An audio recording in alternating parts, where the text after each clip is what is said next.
You look very spring, very summery. No, it's almost here. I know it's going to dip down for a couple of, well, maybe a week. At least Yeah. Get negative. freezing rain next week, I think. Yeah. I'm okay with, I we've tapped trees and the up and down temperature apparently is really good for that. Hmm. So, and I'm okay with it. My aunt had bought herself one of these little hats and it was like black fuzzy, like a cat. Yeah. This is the same bucket style, like it's an old antique bucket kind of hat style. And do you remember the Women's March that there was this Yeah. Uh-huh. this like pink, kind of reddish pink wool that was very Yeah. iconic for that. So I have one of those, and then I was like, okay, cool.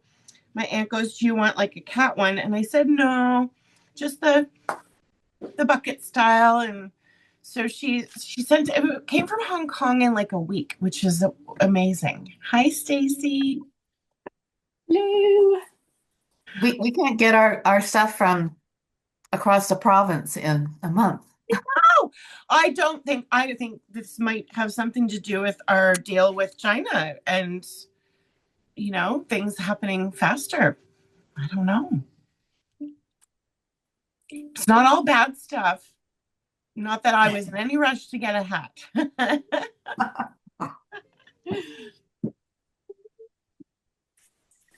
So we have Ev joining us today, so we'll wait until she gets here. And then I'm really excited. I love drawing trees, and it's like every day almost, just like chickens. I'm like, oh, I want to draw a chicken. I want to draw a tree. There's just all these other things in life to do, like take care of the trees and chickens. But Went through my trees. mhm. This was my sister called it a ghost tree. It was a dead tree. Um, let's see it. Yeah. Um, has spotlighted your video. There's that one. Yeah. And this was just one all covered in moss Mm. neighborhood, Oh, so which fabulous. is fun. And then I found this memory of visiting my daughter in England years ago Oh, in Greenwich. how That was such fabulous. a fabulous tree. Wonder how old that is. Yeah, I know. And got lots of lumpy stuff and the bright green. Anyways, that was fun to do. Just go find trees. Yeah, good. I actually have a book that talks about complex tangles, which we won't do in class today, but I can make a note to scan it and send it your way. Because a tree that has all of the gnarly mossy bits is it's like more just how do you simplify it? How do you approach it? This is a great book, by the way. If you ever, this, I don't know if they still make it. Oh, Dodson. Oh, yeah, he's wonderful. Oh, that's good to know. This is probably one of my go-to books. There's another that is kind of a fun, just a lot of projects that I've used over the years. So the one about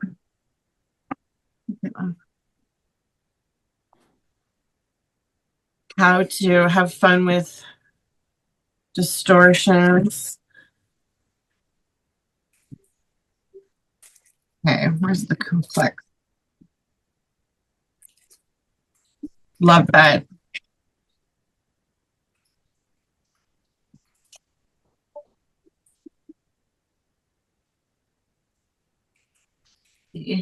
Tangles, I believe. Yeah, complex tangles 57.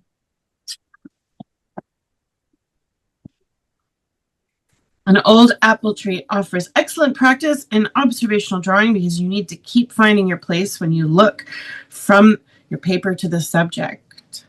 I took care to draw even the small branches as shapes, not simply lines. That's a good lead in. Yeah. And Wow. I think this, I quite love that it's very abstract. And I mean, one could say, well, what is that? Which would be fine. But I quite love that this just proves you gotta stay with it, because, we all know once you get maybe this part in, you're like, wait a minute, this isn't working. It's not looking like it's supposed to, but it's just that trust and repetition. We're gonna get into it, so Evelyn can drop in when she's at her studio table. I'd like to spend today, like, for whatever it's worth. I don't know if it's just the day or my perception of time, but today just I look at the clock and it's like 20 minutes later, a blink of an eye. So I really want to put our time into action today. And that's how it's going to feel anyway. Yeah. 2 hours is going to disappear. So putting our pencil to the paper. So what I've put out to start, I grabbed everything that I had mentioned in the email. So I'm going to just start with a graphite pencil. Keep it really simple, and it'll lead into a warm up, and so to speak. I'd like to start with this one. Do you let me know if you don't have this available? Because if not, we can do another one. Did you print that out, Laura? Yeah, up here. Sweet. Just because I had isolated the tree, and I did just a slight bit of like contrast, just so we can talk about lighting. But if it's all right with the group, to use this as a warm up, observational, like really getting our eyes looking at the refined personality of the tree, and then the details and anything that like texture. So today, I mean, really the focus, other than doing a tree portrait, is I did think that the idea is the foreshortening, the getting the dimension, the form of the tree.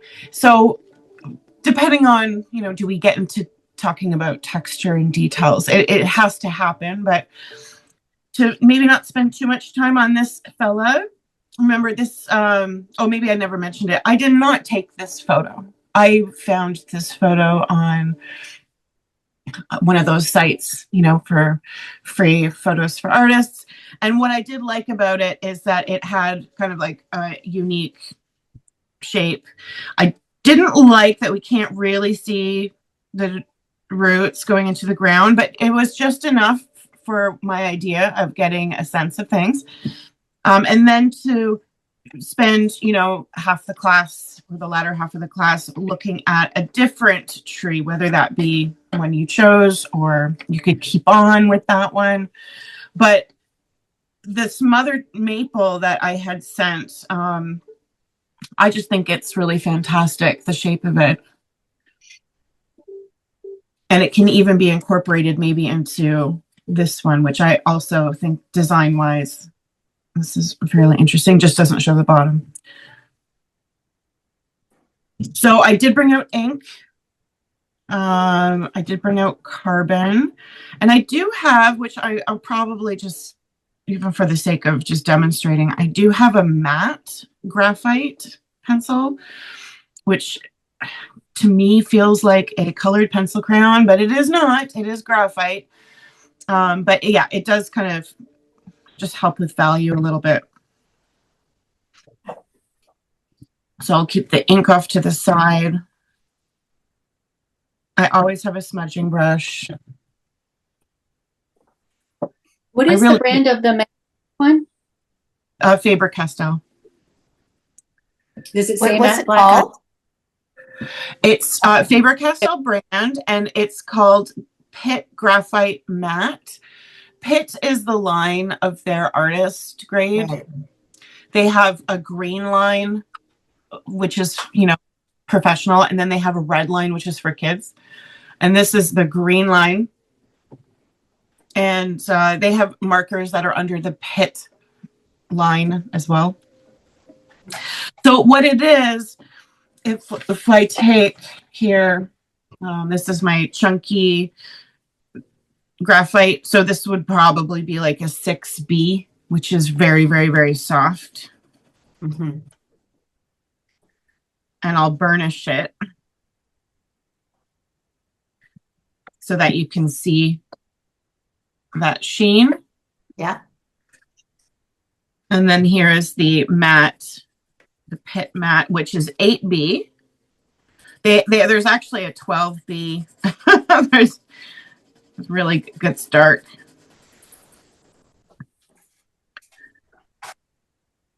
And there is no sheen. Oh, yeah. Very, very little. There is a sheen, but when it comes to, the difficulties of using graphite, which if you've seen like in-depth works with graphite, it is so much glare. So one of the reasons why I tend to use charcoal, but at the same time, I mean, graphite's beautiful. I do love mechanical pencils. I think I mentioned, I really like the line work of it. So whether you're just using a graphite pencil like so, or mechanical, that's great. Either one.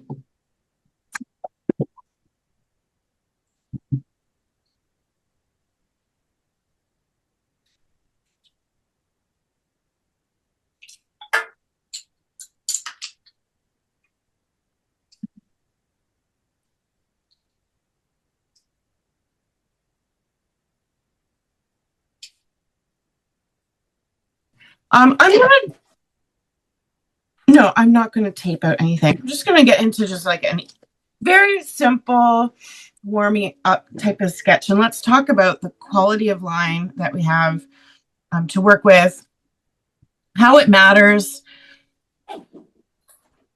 and then how we're gonna just go into explore form. I do have a document that we'll talk about.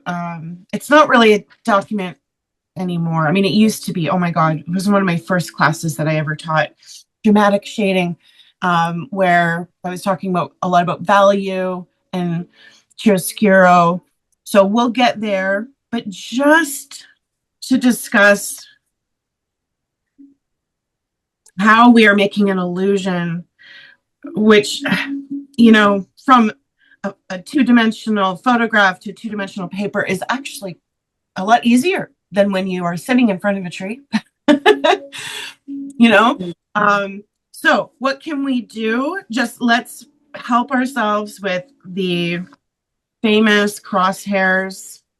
So I'm gonna fold this in half.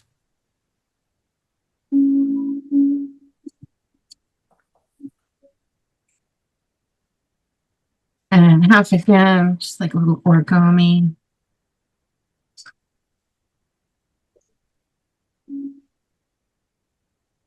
Almost looks like a shoe.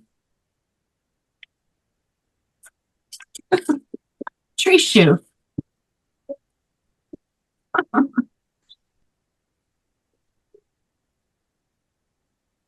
going to start with the isolated tree and just make a couple of notes. So I know where my center is.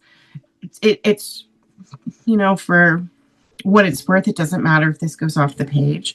Just make a little tiny note that this is the direction of the light. And thus it is hitting everything on the left side, except for this, and that is where we get into the foreshortening.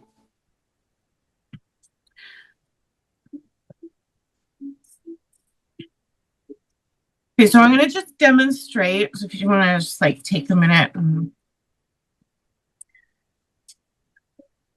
You talk about finding the dimension of any object, really. but to look at, especially a tree, how there are parts. So this is going to be the ground. And we come up. I'm just going to do a continuous line. And I'm starting to explore this area here, how it's not just about these segments that are in shadow.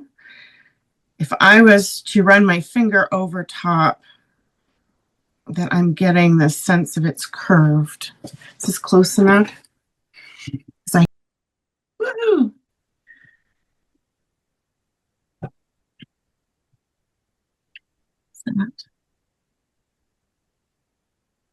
Woo-hoo. There's a little bit of a shadow there.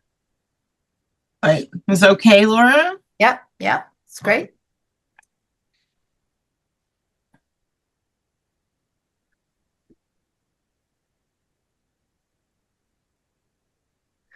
So ordinarily you start, I mean, typically you choose a place to start and you start there. You don't move all over the place. You just start somewhere. Is that how you For take it? something like a little gesture, you know, like getting the idea of a shape, you know,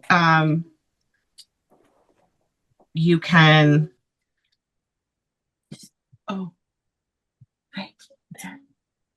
It looks awesome. I don't know if that looks, it looks great. It's a little bit lighter underneath. Yeah. I can't see that. So if we're thinking about like the overall shape, there's going to be, I mean, a lead in. We usually read, you know, from left to right.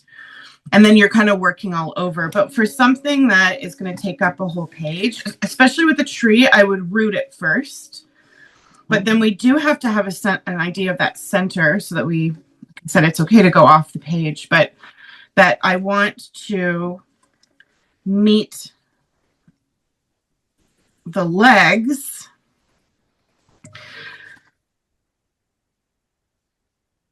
to about halfway here where this guy's coming out. This would be like even if you're outside on plein air, which I mean there's trees everywhere. Is that really the best way to draw a tree? Why not? Why though is more just so that you're connected with it. But generally a tree will go right off the page. So I'd say one of the hardest things is that we're trying to keep it contained. So as I'm looking to lay it out, I am going to move from the base without spending too much time down here. Come on up, find that middle. This fun little arm starts from wherever I've decided the middle is. And here's the thing. It's not just about the outline. I actually have to think about the overall shape. This is round.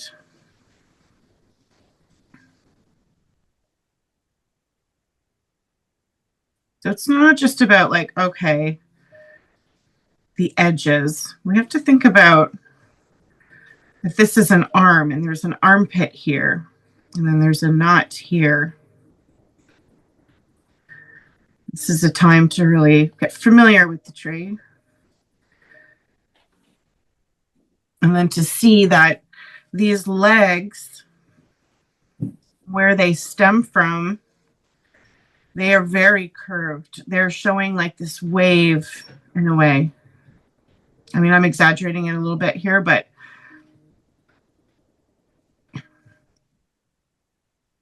and that one with the bark texture is what really brings that tactile aspect in. So coming up here,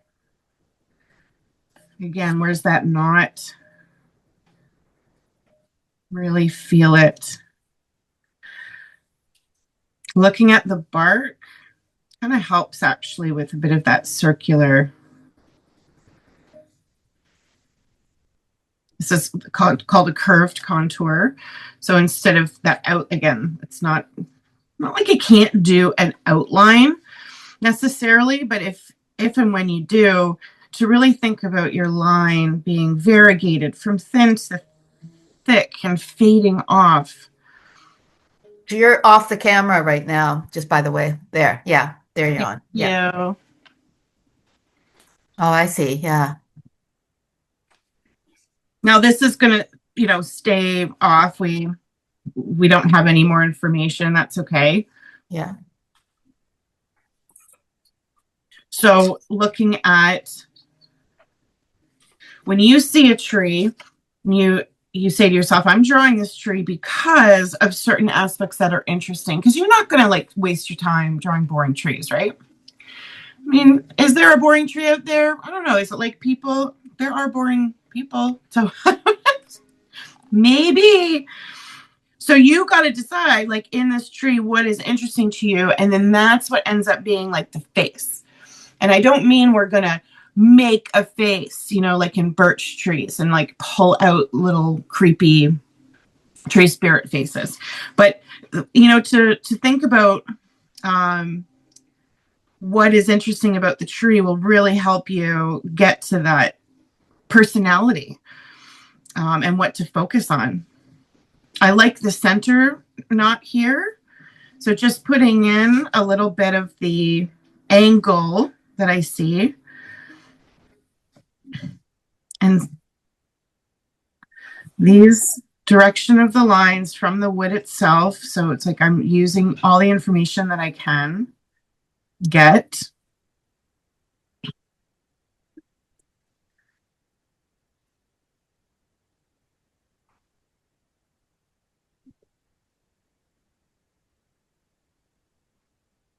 There's kind of like this wonderful ribbon. That's why I chose this tree, actually. It starts from the light, from where the light is hitting here. That the way the tree bark pattern is that it really curves in and around. So to get the rhythm of that.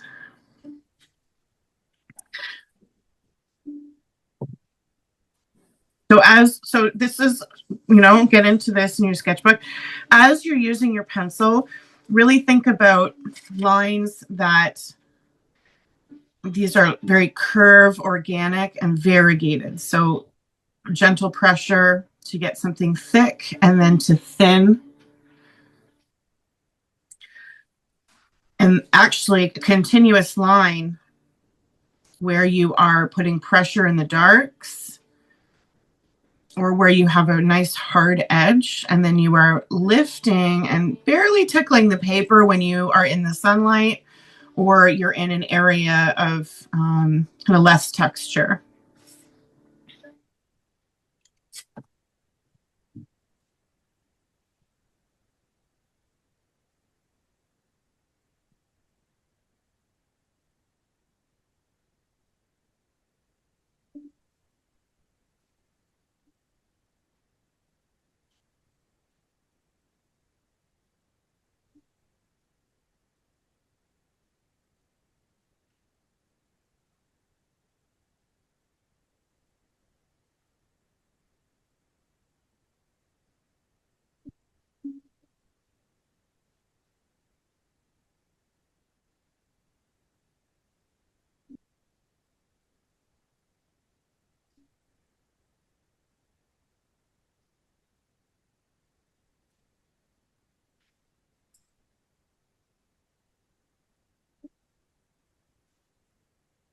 Can you guys hear my music? Is it okay? Yeah. Whatever I cannot. it's fine by me. Okay. It's usually more, I ask, so hoping not to annoy anybody, but also there's YouTube, they do security checks and like, I guess it's not security, it's copyright checks. So if there's been times in the past where if I've played music that was recognizable, it would say, oh, we have to mute this whole section.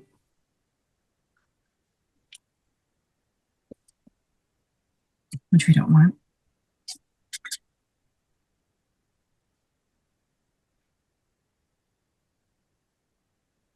Now, as you get most of your form, and it should sort of feel like not even a tree, just like a bunch of lines that are getting to a point where you feel you need to come in and establish sections. Then you'd start with the darks.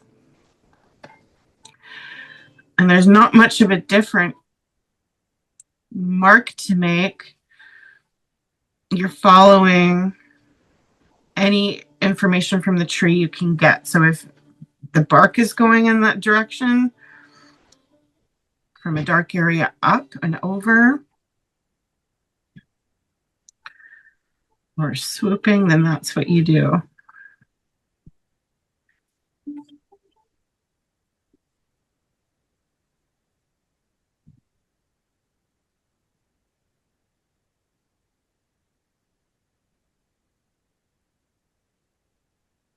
Because it's all one piece of wood, even if there's massive distinct sections, no matter what, we have to bring in lines that cross through. So as this foreshortened area, which we'll talk more about in depth, of course, but as there's a dark area here, there's no point in me trying to build up a complete black area in there. So I'm just going to bring in enough lines that are cross-hatched so that it feels darker. Even though it's dark right underneath that armpit area, branch pit, that I'm still going to bring in some of the trunk lines up in, almost like a wave, like water, so that they still feel connected.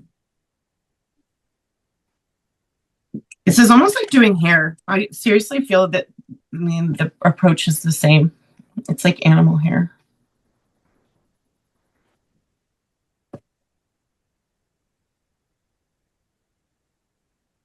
I constantly, not constantly, but I have to be aware of, I usually make things lean one way or the other, It's kind of this may be the way I tilt my head or, I have to kind of remember to not have everything leaning to the left. Well, I think with a tree, though, that's fine. Yeah, but yeah, that's right. It's when I'm doing a lake. Yeah, lake, horizon, portraits. Portraits.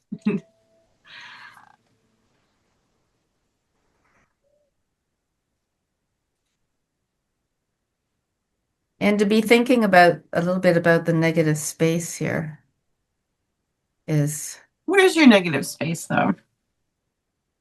well, up at the looking at that crotch part in the tree, up at the top there, that crotch in part here, there. I see. Yeah. I see. Yeah. That's okay. That's great.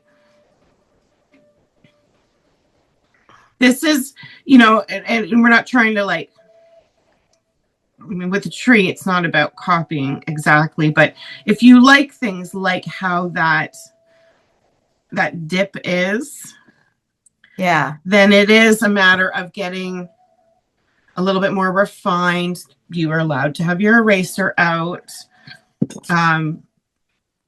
to capture that, there is quite the V with a gusset in there.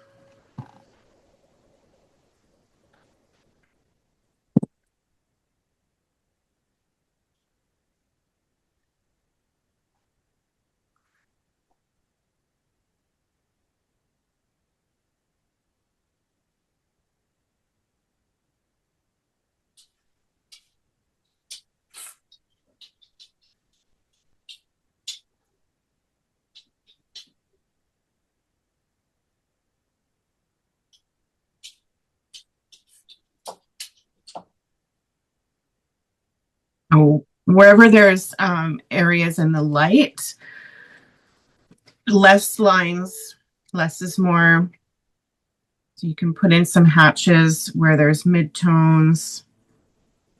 You can still have some contoured lines just to show,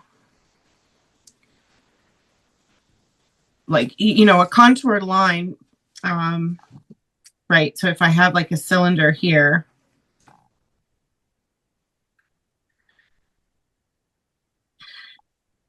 you do want to go with the curve that you would, if there was a branch coming out of here, you would want to go with the curve that is most prominent, because as soon as you come in and do a different curve, it will create a different illusion. And you get to decide if it's wrong. If it's wrong, then you flip the curve. Because this now makes it feel like it's bulbing up instead of down. Sometimes that illusion can actually like be completely wrong, and it's not just for you to decide. It's like, okay, there's something wrong because of the angle of the curve. I think in trees it's a lot more forgiving.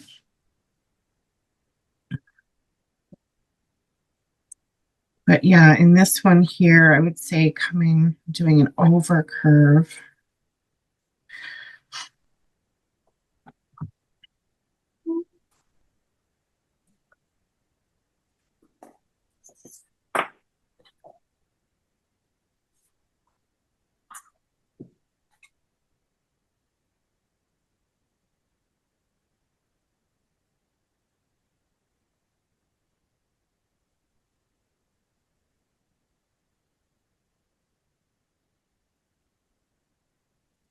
Hmm.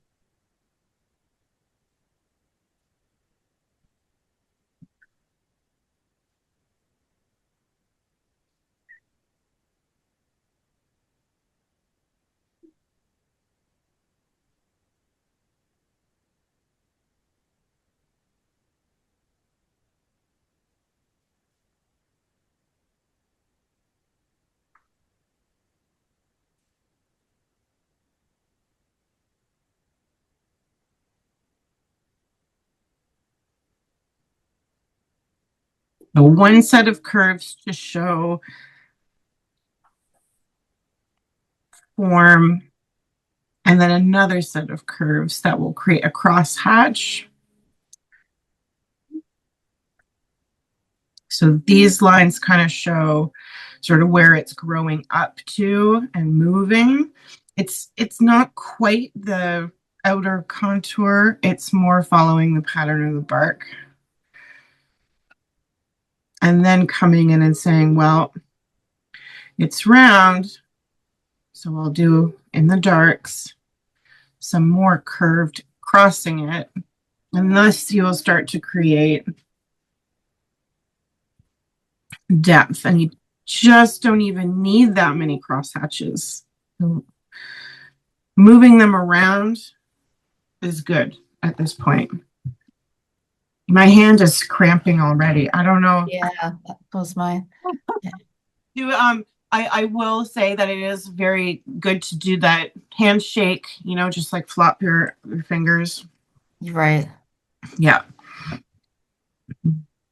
I guess it's no different than like those eye exercises that were recommended to use when you're on a computer. Is every 20 minutes, choose a spot on the other side of the room and exercise your eyes.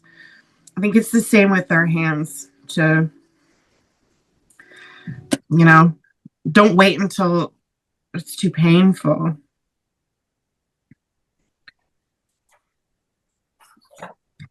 Looking at even creating some sections. There's those wonderful rainbow eucalyptus trees. The fact that those patterns on the bark are rainbow are pretty cool, but they also, that kind of idea of line work can really help with, developing style.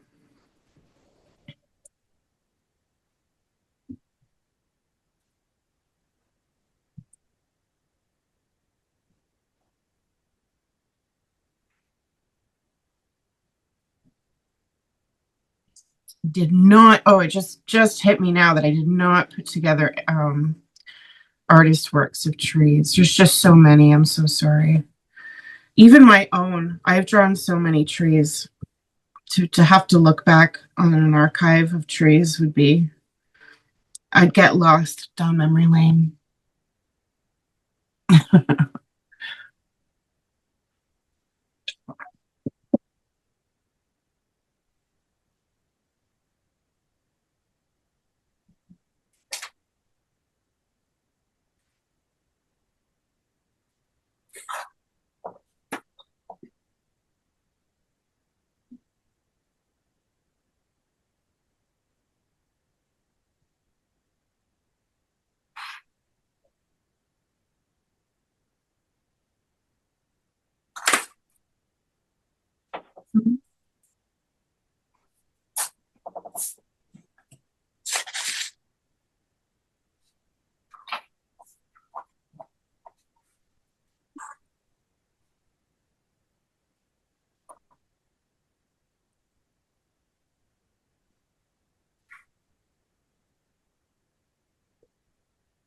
Oh, gosh, my clock is wrong. Okay.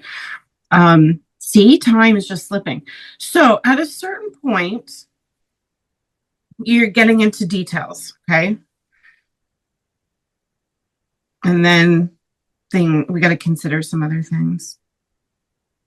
Not necessarily every single time you draw a tree, but just this project. I'm going to consider this foreshortened area here, which if we don't apply certain, rules of perspective, then it will still feel part of the tree, but it's not giving us the illusion that we're after. And I'm going to just switch to Conte, or you could get a darker weight of graphite. Carbon, sorry, not Conte. Carbon, just so you can see it. And this is, I'm going to use chiaroscuro as a way to talk about foreshortening. Yeah. Before you do that, can we do a check-in? Because I feel like I'm lost. I don't know. Yeah, okay. Oh, nice. Nice part. Oh, that's great. Yeah. All right. It looks like a woman. It looks like a tree woman. I love it. Yes. No, I feel like you actually gave it the right sections. Like you've been looking at it like in anatomy, and it's coming out really well, and the base is as well. Okay. Yeah. Because I'm okay. I don't know. I'm not sure how the camera is. There we go. That looks excellent, Laura. That is so dimensional. Yeah. These are great. Going away at it. Yes. So when we get into the value, which is how, so we were talking did we talk last week about, quickly, briefly, like foreshortening is all about shapes. Once you have shapes in place, which is something we'll always have to look at, right? That proportion is something we refine ongoing. But once you have shapes in an arrangement, then you want to apply value. And that value, you need to know where to put what value so that you're getting the illusion that you're looking for, right? So illusionistic space, that's what we're working with. And chiaroscuro is where you put in, like how you choose to put in the lights and darks and where. So this arm, it's actually quite forward in comparison. And there's a couple of things that are allowing us visually to be able to see this. And that's the light. So it's the shapes in here and how this whole area is quite dark, but that this area is light. If there was any other lighting on this tree, we might not even understand this arm of the tree. So those key shapes, and this being light and this being quite dark, is very helpful. I know I'm throwing out a lot of these words all at once, but it's really important to consider your transitions and your edges. The edges shouldn't be too solid because nothing on this tree is. So kind of get into a habit of breaking up your lines. That's where that variegated comes in well. Thin to thick, or Could you show an example of what you're saying of variegated? variegated is something where you apply pressure and then you lift. Okay. And so it's in one continuous line that you have something that feels broken, Okay. even though it's not. But you don't actually break it. It's the pressure. It's the pressure. And so you can break, like when you're developing. So I'll just come in on the dark side of this tree. When I'm developing the dark side, I don't want to just come in and do a whole dark edge. That's too much, and it'll look like a cartoon. So coming in, coming in and with the dark and then breaking it, whether it's with a variegated or actually, I'm pressing really bloody hard. My point's going here. So you can still have like this whole side in shadow, but just considering breaking up your edges so that there's softer edges. Mm-hmm. Mm-hmm. And this definitely makes me, bringing out carbon makes me want to smudge, which then takes care of a lot of value. That's why I automatically want to do it. But that's more of a technique, because you can do everything we're talking about with any medium. You do it with ink. It doesn't have to be smudgy all the time. So you can smudge with graphite. What's that? Right? You can smudge with graphite? Yes. Yeah, you can use a blending stump. You can use your finger. Fingers, always accessible. Not the first choice, just simply because of, dirty fingers. But yeah, graphite smudges. The softer it is, the more smudgy it'll get. And it's actually quite nice. Like, so I still use my brushes like into graphite.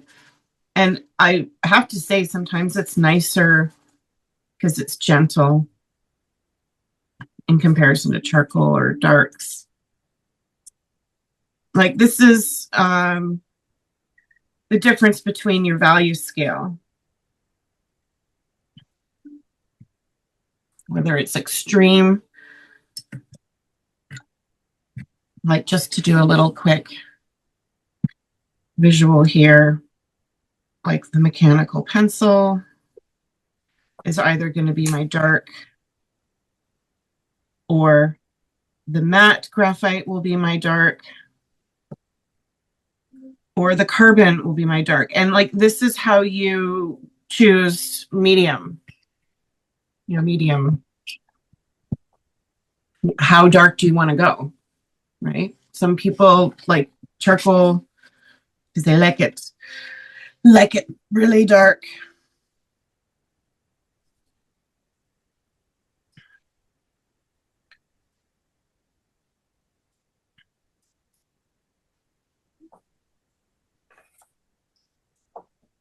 But you don't need to have really dark black necessarily, but the foreshortening and the lighting on this tree in particular is distinct. So as long as your highest contrast, even if it was just with graphite, is in these areas, then you're good. In a way, I should have left it graphite, but I'm coming with black now. I'm just going to do accents with carbon then.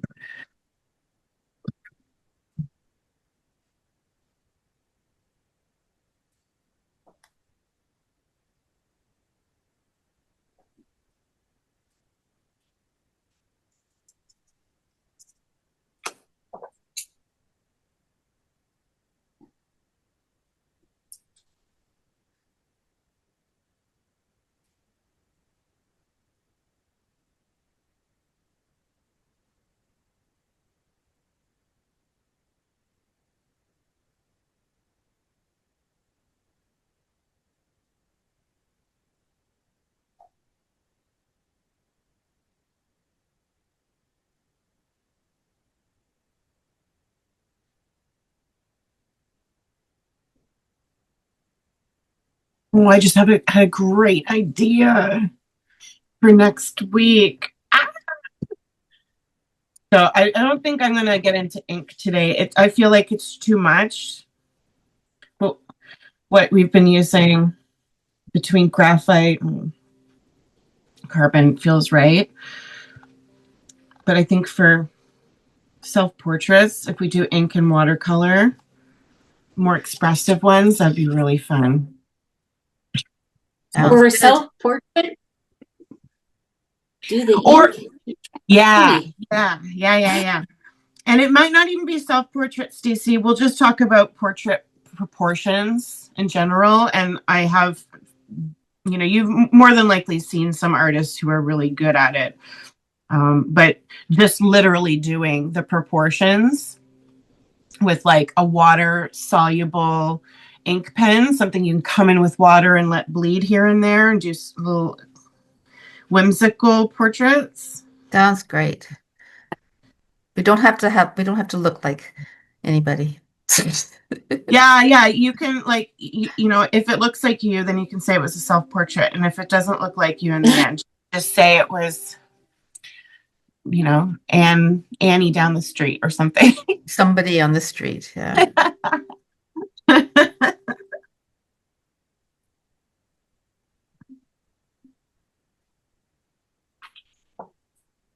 I'm finding it helpful to turn it upside down. Yes, good. I think. Till I turn it right side up, and I go, Well, you have to reorient yourself, which is understandable.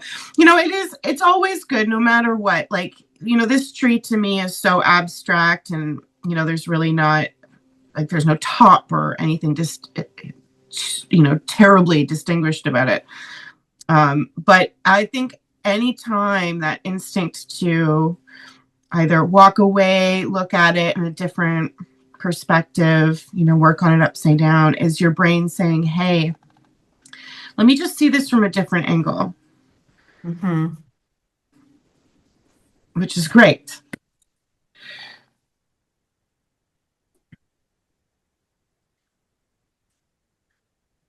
Bark texture is, generally a lot of variegated lines, and you just need to build up some bark texture in one area and let it sort of fade. You don't need to do the whole tree. But if you have a goal for this fella, if it's just the personality, great. But this is the one I really heightened the value on, or I chose it for the value. So I think getting the dark areas like on the right side in here and down in here and in here, and then having the light areas kind of what you've done already. If we spent another 10 minutes on this baby, and then maybe you could choose to do something else. Again, up to you. But I wouldn't mind doing one of these two, personally. Just a really... Same technique, different materials. I'm going to probably stick with like I do like the graphite, but I'll probably do carbon and like bring in some watercolor maybe or colored pencil.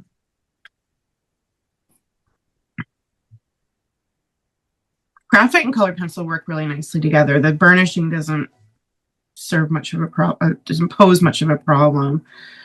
So, Found these the thrift store metallic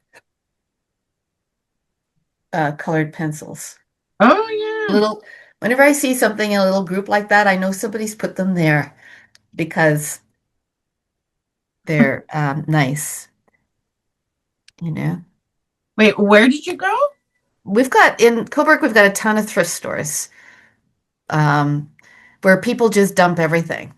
Oh, And then in a few of them, they have it's almost like an exchange. It's a great place to go thrifting because, and for me, I walk the dog past it most mornings, so I always kind of go in and check. oh, And I've cool. become quite adept at knowing who's been really nice and has left something all organized. And Aw. sometimes people leave little notes saying, this works, but you have to do this and blah blah, you know. Oh, wow. Because there's so many seniors here getting rid of their stuff. They'll leave little notes. Hmm. Yeah, I get all my clothes. I don't think I've bought anything new other than socks and underwear in a long time.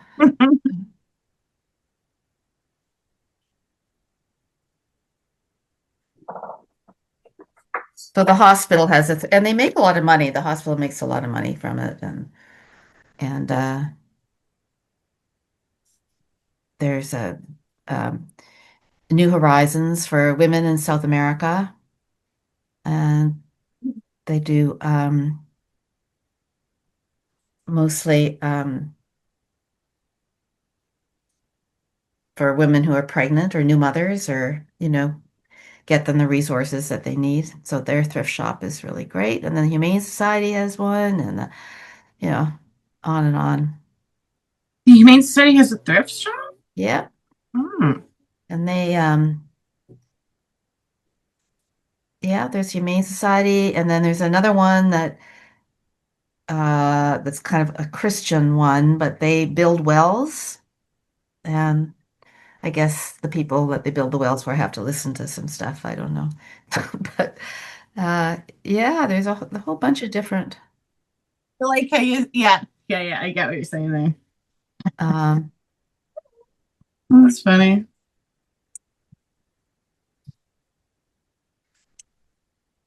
but Just, they make like a lot of money. Like I'm saying for the hospital, the hmm. one hospital one called Petticoat Lane, I think it contributes almost a couple hundred thousand a year Hmm. to the hospital just through like, $5, $6, like just just through very modest amounts of money, but all volunteer run. That's the thing, they're all volunteer run. Well, right. Unlike Value Village. Yeah.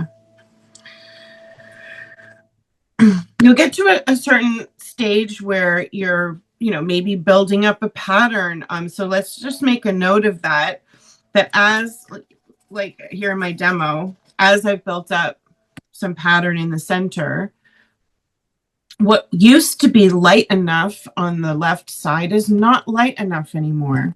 So Yeah.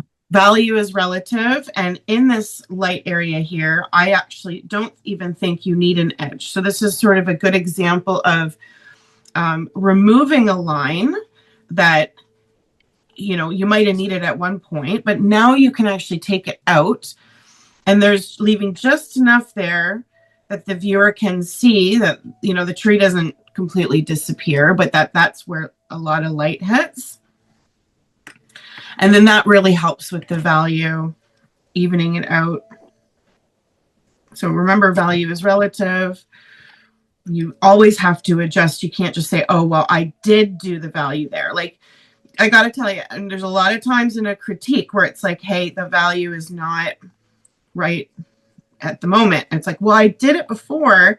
Like I, don't think I didn't work on it. It's like, I know you did, but you got to constantly be adjusting that. And as much as you get really into your darks, you do the same with your lights. And hopefully, this is where having fun with those patterns and the line work.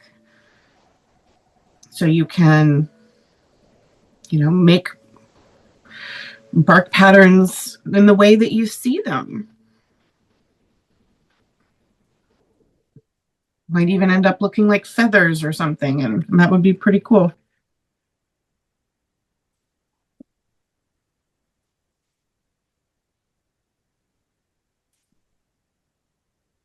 Okay, I'm going to spend 5 minutes on this foreshortened area. Just the most contrast, bring it forward.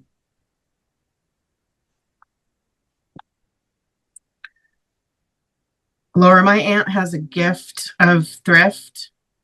She really, it's like if anyone, had a superpower, my aunts would be finding good deals. Oh, I think I've become, when you were kids, I don't know if you ever did this birthday party thing where somebody would bring out a tray with all these items and then they'd put a towel over it. They take out one item, put a towel over, and you're supposed to figure out which item is missing. Oh, no. Yeah, that's what it's kind of like. And going through the thrift shops, like because I go almost daily when I walk the dog, I can spot immediately when something is new to the shop, like something that's gone, something's new there, and I'm really good now at spotting good stuff. Or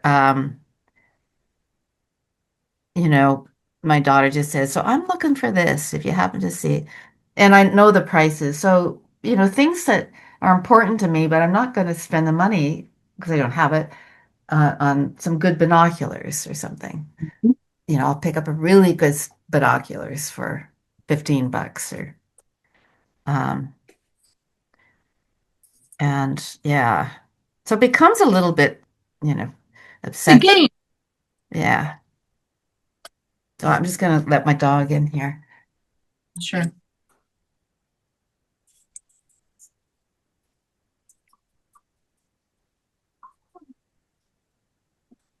Good. Exaggerate some contour lines. So even if, you don't see anything like it in the photo, but just to put in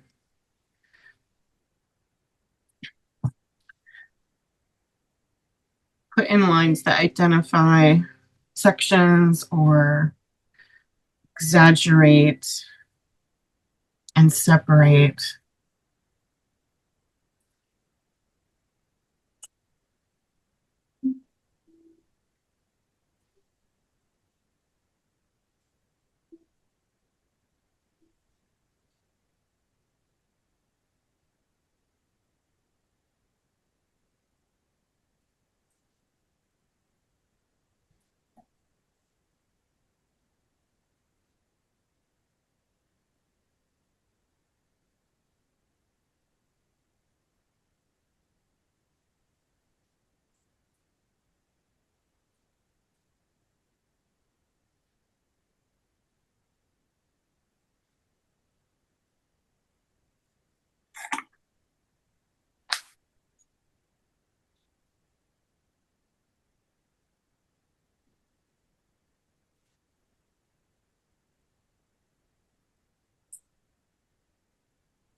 I'm finding I'm doing a lot more smudging.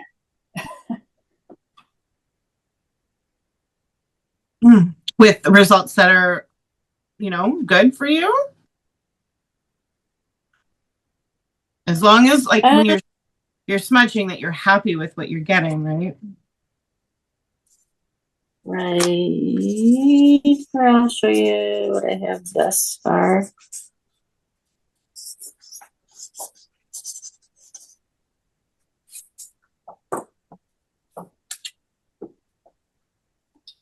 Yeah. Let me see. Stunning. Oh, lovely. Stunning.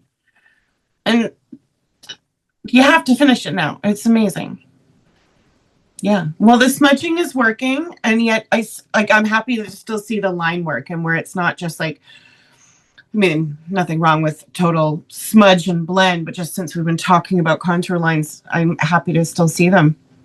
Look, the dimensions are off the charts. Fantastic. Yeah. So you're smudging the graphite, is that?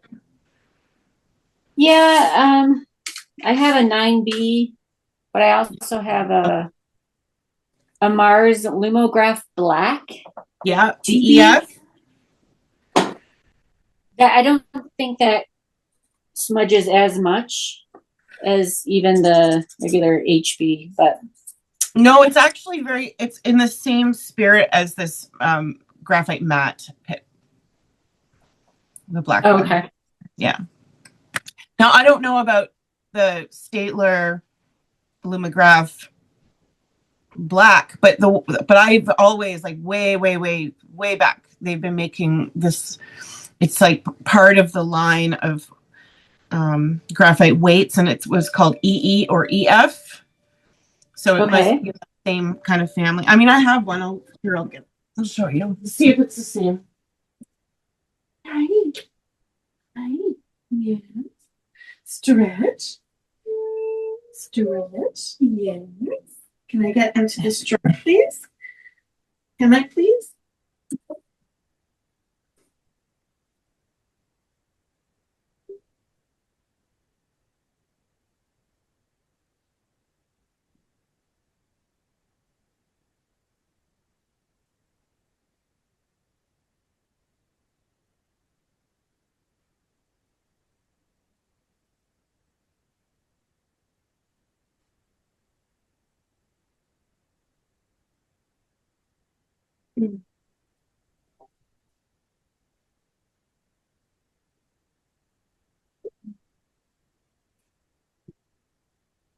Well, I can't find my EF, but is it this brand?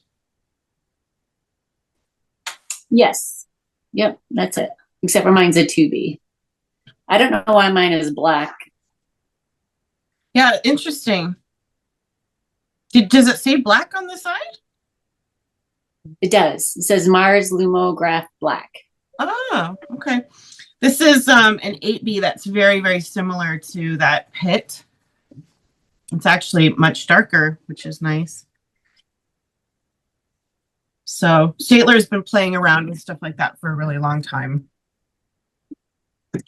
And even more reason to not buy sets. We're all beyond sets. You have to go to the store sometimes to buy one pencil, but like, that's it. You find a pencil you like the way it smudges, you like the line it makes, that you just keep buying that.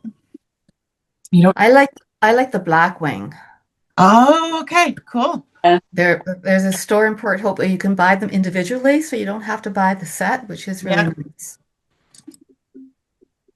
And it has you can re replace the eraser up here. You can just switch it around or pull the metal down further or Yeah. pull it up or whatever it is. But Nice. my hand's really cramping. Yep. Yeah.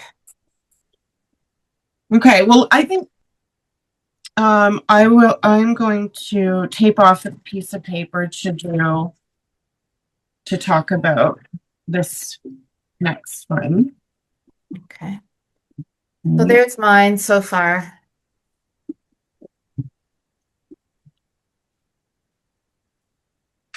Super. Fantastic curves in the bark. If it's Um, dimensional, you yeah. got great foreshortened part. That's a spot on, Laura. The yeah, it's not it's grungy, but the tree is grungy, right? Yeah. So oh dear. No, you got everything that we talked about, and that's what matters. So superb.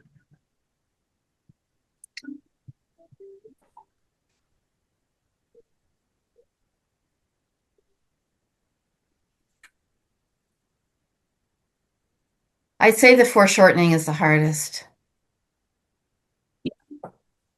So it's all about trust. Just, every time you go in to do something that is foreshortened, break it down to the simple shapes, which value applies to which shape, and then turning it upside down, for example, and not thinking about what you think it is.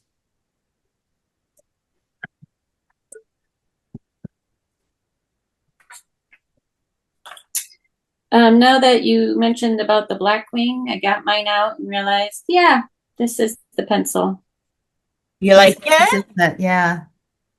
What Yeah. weight? Because Well, I this don't one know is what weight. black. They have white ones and they have different ones. I'm not sure. This is a black Because one. They have different yeah, Well, yeah. depending on the color is the different weight, and they don't tell you the weight on the pencil. So unless if you're an expert in Blackwing, you have no idea. This yeah. one's the gray one.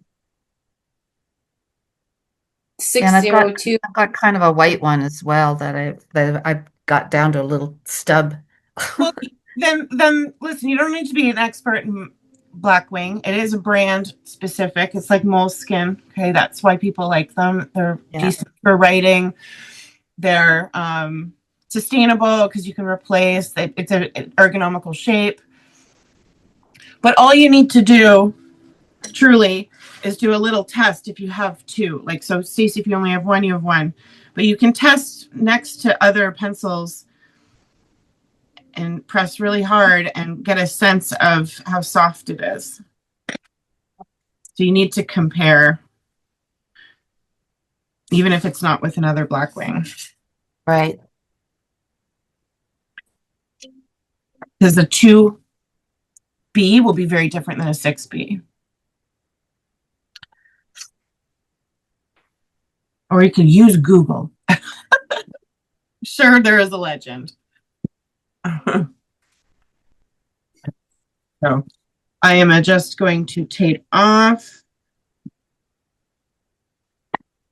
I thought I printed that, but I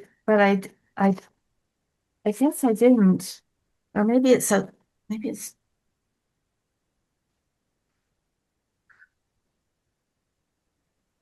But you don't have to choose the same reference, Laura. what's that? You don't have to choose the same reference. Oh, okay. No. Thought I had. Because that's why I was like, if we all had this one and we could start with that, then that's great. Because then you see what I'm doing and choices I'm making. But to apply it now, Okay. you can choose one of your photos. All right. That'd be fun. That's really where the retention comes in, right? How are you applying it for your own project? And then with feedback and 6 eyes in the Zoom room, it's helpful.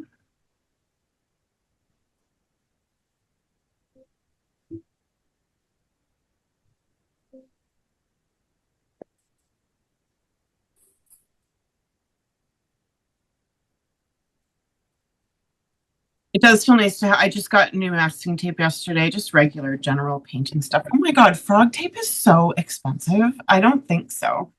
What tape? What kind of tape? What did you say? Sorry. Just general painting tape. Yeah. There's frog tape that's the same color and it's like 3 times the price. Yeah. I have a bunch of leftover from, I don't know, 5 years ago. I bought some frog But see, that's a problem, Laura, is if you don't use your tape, This Yeah. is where it starts to rip or get, Yeah. because all the adhesive is getting, like through, especially seasons and depending on where you've stored it. So I have all this masking tape that I've been, like I'm like, oh, I'm good. I have masking tape for life. No, I don't actually. Some of it's been garbage. So, and I can feel the difference, using a new roll, how Yes. it's not sticking to itself. So it is nice. I thought about not getting the green because green influences, I especially, was just gonna say, yeah. But I you thought, yelled at. well, I've seen it be a problem, like more for painting, like when you get into color. So I think for It drawing, really is. fine. It really is a problem in terms of our way our eyes see. Mm-hmm. Now, I might, yeah, okay. So I'm gonna keep using, I guess, graphite because you were on a Blackwing kick. Now I don't have Blackwing, and that's fine. I'm gonna get out my graphite, and yeah, maybe we'll see about adding color. But I just want to go in and demonstrate a more gestural approach. So I'm going to reference this guy. This is not the mother tree. Okay. Okay, this is just, I did take this photo. I don't know where, but I did take it. And I just like the amount of surface it takes up for the bark. And then this Yeah. hugely foreshortened. Huge. So what a good task. Now, let me see actually if I can, if it's populated in my Adobe Photoshop, because I did push the contrast on this. And it just takes a minute to load. Sharlena, do you ever use Procreate? Yep. Do you Yeah. ever include that in a tutorial, like a?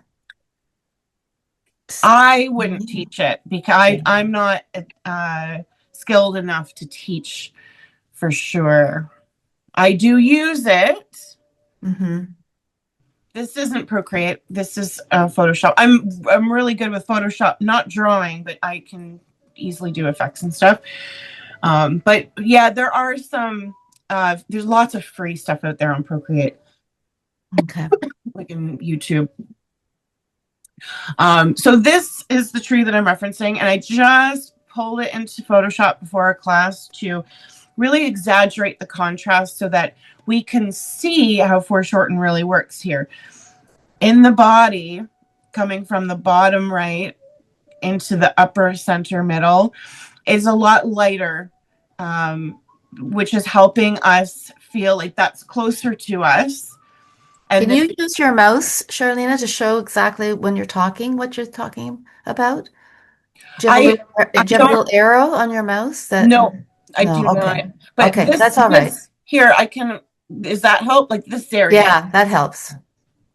So these two patches of you know, bark and tree tendons, thinking about Right. this in a way of it being an anatomical situation, because it is one thing, but there's many parts that make up that thing.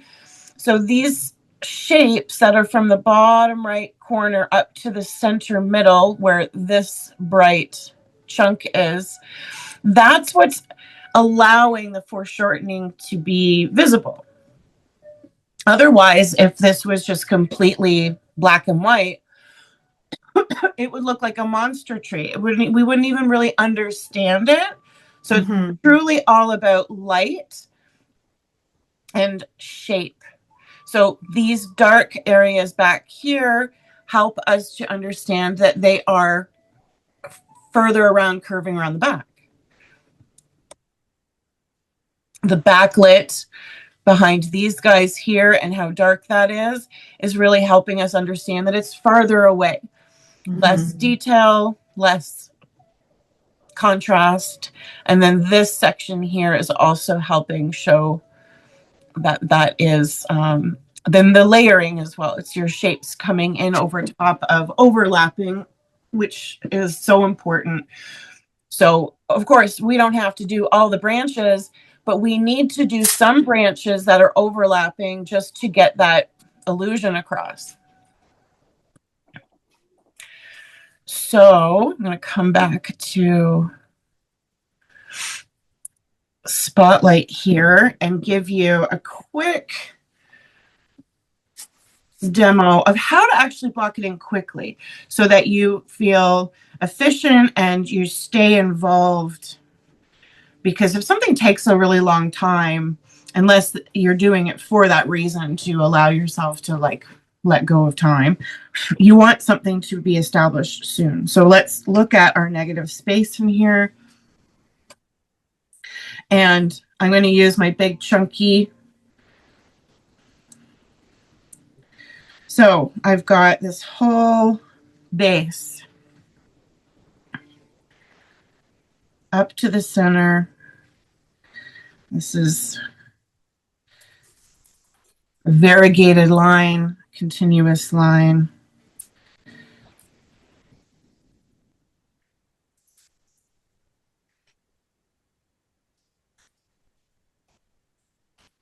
So this ends up being sky hole, sky hole.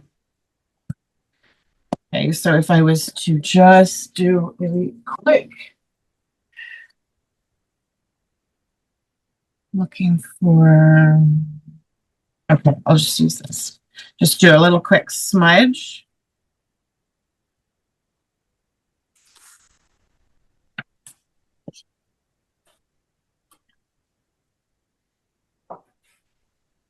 Okay, so this here.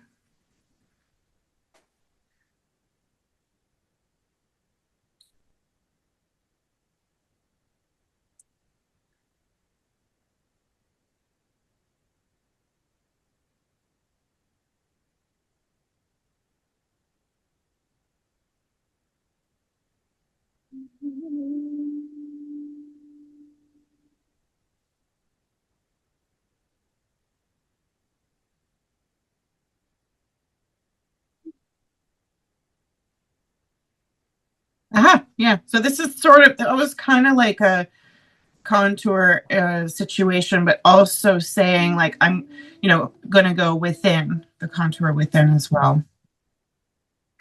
And then the bumps, this comes in and down and then up to show that this has height.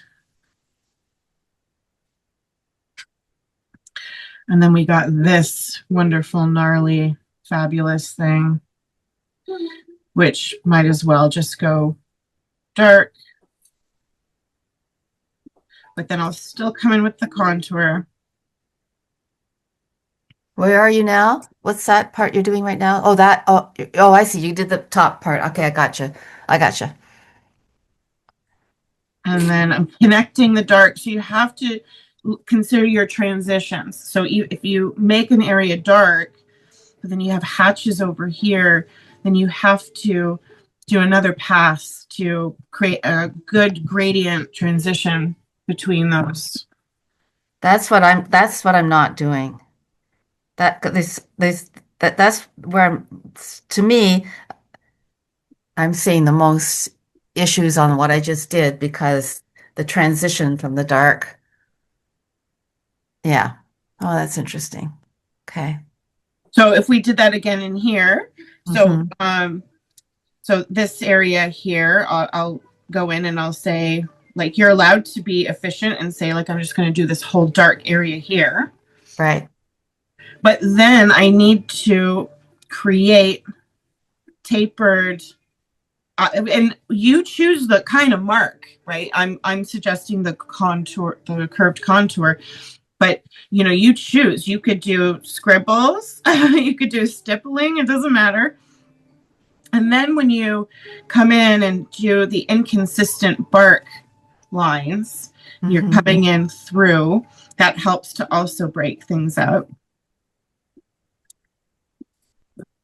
This is where smudging can help as well. As you can see the transition, and you can say, okay, that's actually not so bad, maybe a little dark, so maybe I'll come in, you know, draw with my eraser and pull some out.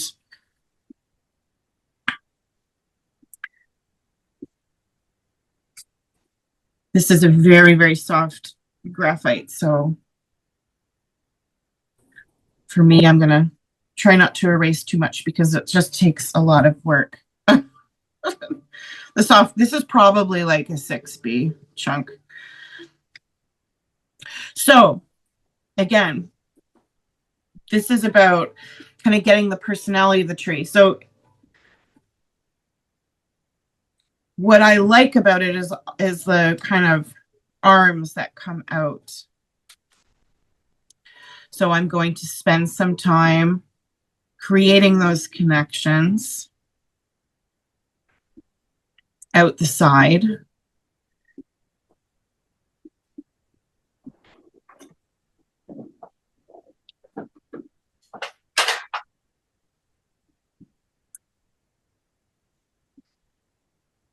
And again, if something like this guy is in the light, I don't even really need to close anything off. As long as it feels connected to the tree, there can be like an area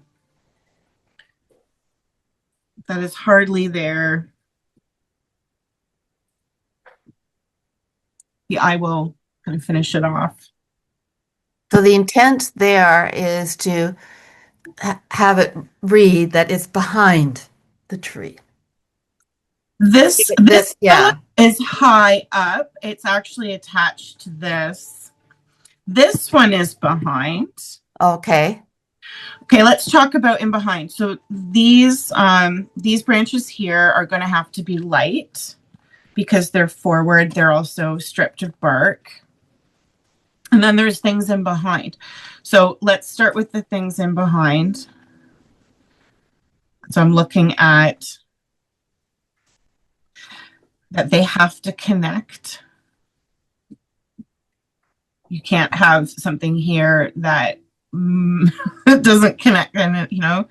So even if you go through your branch and then erase back, or whatever you have to do so that they actually feel like they connect in behind.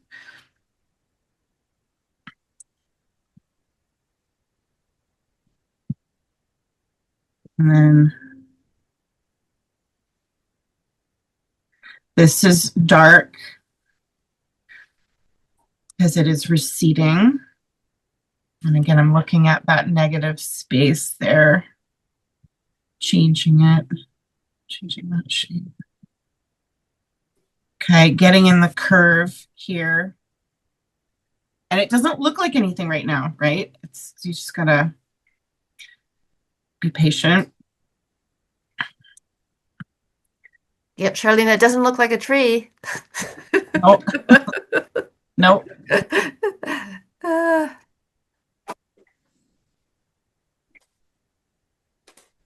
This reminds me of that driftwood piece that we did in one of my classes that I loved.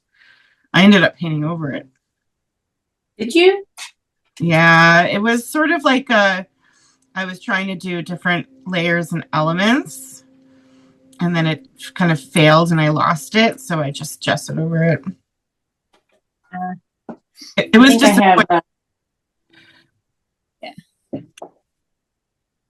Boy, that really, really looks like it's receding. That's so great. Like going back and, you know. All right, so we can start on our yeah, of course. I'm gonna watch a little bit more because of course. It looks a little bit like the Statue of Liberty. It does.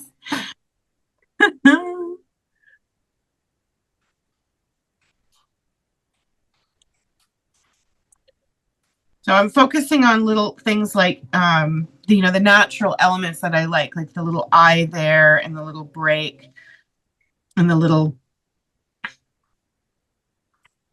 things that make it more than just, the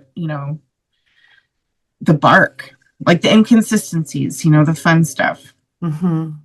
And then coming in with a lighter hand, doing some of these branches and the very, very top.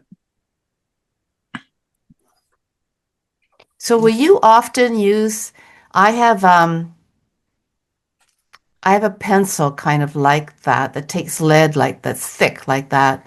But then I have a soluble Mhm. graphite, big chunky thing.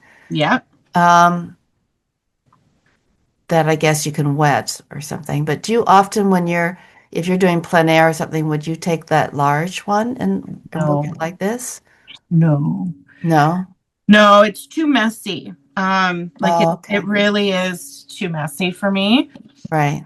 Plein air, I had disassembled my kit for another class, but like what I take plein air is in this thing. So I take a rainbow of water soluble pencil crayons. I take my carbon. I take my ink pen. I take a mechanical pencil and a eraser, and then that all fits in here. And then I have a water brush, and that's all I take these days because it's what I like. This is all my favorite stuff, and then this attaches onto the sketchbook. So I used to take a whole pencil case. Yeah. It's Hmm. stupid because I don't use half of the stuff in it when I'm out. So I try not to do things that are too messy. The charcoal, and then I would have a brush in there as well for the charcoal. I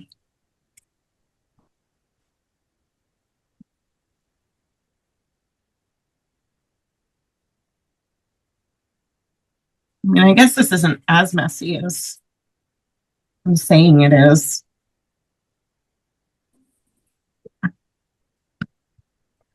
I love the freedom I think of using that fat pencil just seems to me Mhm. the idea that you're not getting too detailed too quickly. It's also really nice with the fat variegated marks. So, like Hmm. in these areas where there's a lot of complication, just following the darks and looking at the shape that they are Hmm. and connecting them. So there's a little bit of glare there. You can kind of Hmm. see that just that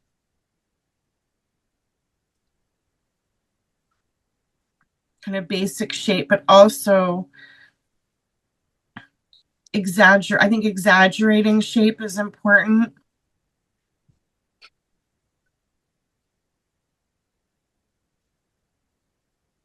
There has to be little babies, which are just tickle, like little hairs or whatever you want, but little babies to show that we're looking up. Hmm. And then they should also cross. Like, so here, there's a whole bunch of babies up in here, but they don't make sense unless I put in all this other stuff that is in front of them. I mean, they do make sense, but they're sort of just like sitting there. So to bring in the stuff that obscures them helps with that like complexity, personality. Hmm.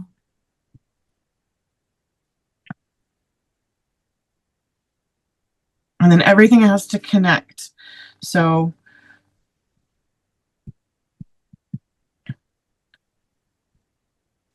I only really look at the reference if I'm lost. Generally, like if you're in an area and you're like, I'm going to have a bunch of branches out this horizontal way, I don't need to really look. I can just say, okay, well, that's a good spot for a branch.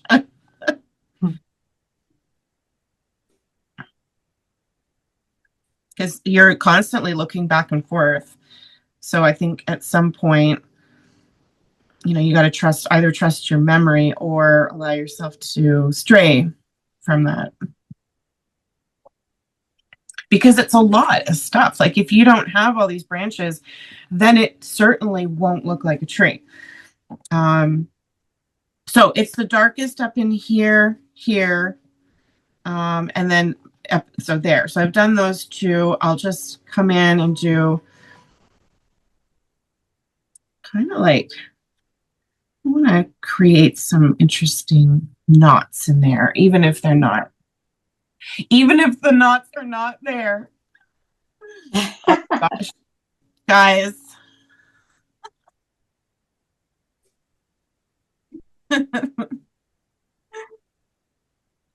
I'm not funny. Is it out of control? So now that I have, these are my darkest areas, I can't get any darker because I'm choosing not to bring in anything else. That everything else needs to find its mid-tone. So in that, I can now look for the second darkest. And just as this kind of contour is important here, so is the contour that shows that it's going up. They're both important. And then you start getting like a little whimsical patterning. This is something that a lot of people will chill out and they don't want. They would chill out these lines. And what I mean by chill out is either erase or merge them. Or some people who have like stylization that, maybe that is that they're allowing those lines to be. So you kind of have to make a decision. That's the resulting style. Like my style has mostly been a lot of blending, right? Like soft with patterned accents. But this blend is part of a lot of my work. And then this ends up being too dark because it's the same and it can't be the same. It just, well, not so dark as that. So then I'll come in with my eraser and just pull out to lighten up that value a bit. So you wouldn't use your putty eraser for that? Yeah. I was kind of going in between the lines just to see if like how much that would pull. Yeah. But it didn't pull enough. So yeah, coming in and actually patting that down is efficient and lovely. And I'm not even really sure about like the pattern that I just made, but that's okay. I try not to get caught up in it, and I'll just move somewhere else and I'll say, okay, well, let's just go down here. Because maybe it is fine.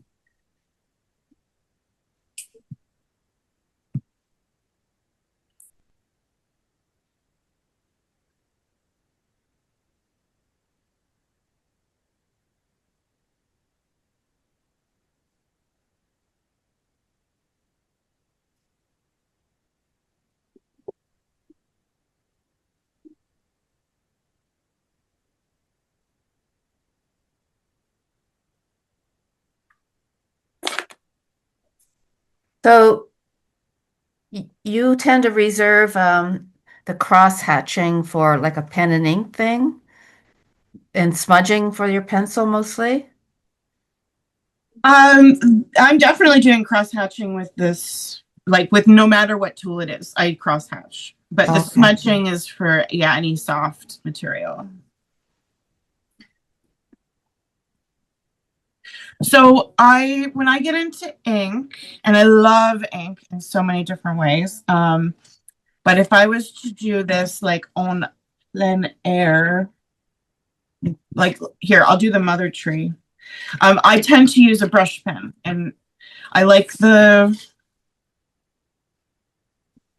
the effect of it. Oh, Should I just do it here so that you can kind of get comparison? No, do it here. Okay. So this is just a brush ink pen, Pentel Sumier brush pen. oh, can you put more ink in it? It's, yeah, they have refills Oh, that wonderful. are fantastic. I've used lots of types of brush pens, and this is the best. It's called Pentel. What's it called? What's it? Sumi or something? Pentel brush pen. Pentel brush pen. Okay. Yep. It's about $25. It's been the same price for 25 years. Yeah, Yeah. that's wonderful. And so it really moves. It's got fibers in here instead of it being a foam tip. But so if I was to do this on plein air, I'm sitting in front of this tree, Right. and it's all now. Okay, I do want to say it is totally cool to go in before you do pen with a pencil. I've done lots of projects where I encourage. Depends on where someone's starting out. Sometimes I'll just say, just go in. But if you're going to use a pencil, I would say it should stay loose. So you're sort of going in the same with this, like, just finding the overall, where the top and bottom is on your page placement. Some of these really distinctive large branches. But like, I'm not going to do a lot of drawing with the pencil. So the foreshortening on this full tree, that one that's coming out on the right, and one on the left. The only foreshortened things here are any branches coming towards us. Yeah, so that one right there. So that one, so you would approach it from the dark and light is what basically you're saying is going to make it look foreshortened. The value of the shapes. So in here, this is all the trunk, okay? Mm-hmm. And then, so if this branch is coming forward, Right. it has to start from in the center here. It has to start in here. And then the shadow shapes in and around it are what allow for it to look foreshortened. Okay. All right. Otherwise, it'll just look like it's coming from the side. Right. Right. So it's having the overlapping, and then your value of your darks and lights in the right spot. Coming from with what inside the tree rather than on the side of the tree. Yeah. And trusting, like, looking and saying, well, that only comes out to here. So, or, sometimes there's like a branch that you only see this tip, but then there will be like the arm and the armpit underneath. Well, then you put in the shadows that you see. And it may not. It's cactus are actually a really good project for trying to get foreshortened because of all the needles. Then a needle, what does a needle look like if it's pointing straight at you? It looks like a dot, right? It's a dot. So what were you saying is a good exercise? Drawing a cactus. A cactus. Okay. Yeah. Yeah. Cactus. I'm sorry, I just didn't hear. Yeah, no problem. So getting in sort of a sense of, with a quick pencil sketch, and then coming in with ink and just doing the darks. So, because like you've got to leave your whites with ink. So so the sun is on that side.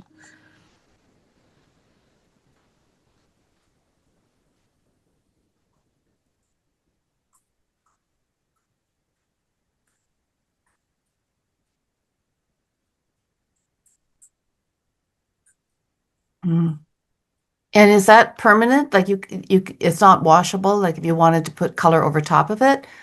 It has a setting time. So like right now, if I come in with what, do I have water here? I do. You'd have to let it dry first. Yeah. So if you come in pretty quick, you can It'll move. get a little hint of blend, but not much. Yeah. So it's permanent.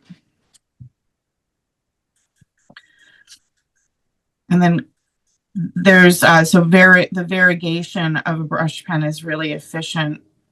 Like I don't think,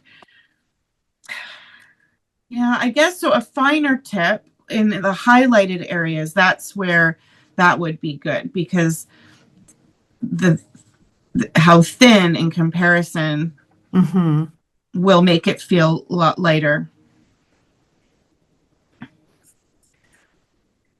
So that's like, the reason why you would have two weights of something. It's the same as having two tips. And why? Why would you have two tips?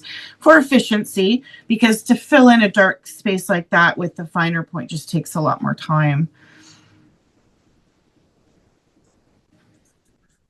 So I'm staying on the right side because of the highlights being on the left.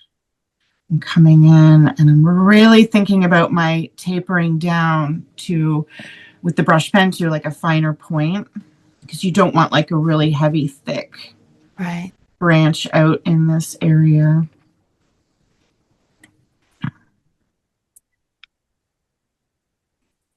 But there's nothing in my mind, especially in a sketchbook, literally zilch about, oh, this is ink, this is permanent. Truly, I'm just like, no, I'm just going to do like the main, it's black. That's, if anything, I'm like, okay, it's black and I can't really lighten it so easily. So if anything, I'm just focused on the facts to kind of stop my brain from, the terror of using a permanent marker. Has that worked for you, Stacy? No.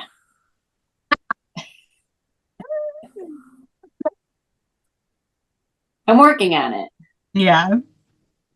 I think plein air is such a great place for it, because you have no choice, and you generally moving on, like people are like, okay, well, we're going to a different spot now, or got to go home now, or the weather. So you're just like, okay, that's it.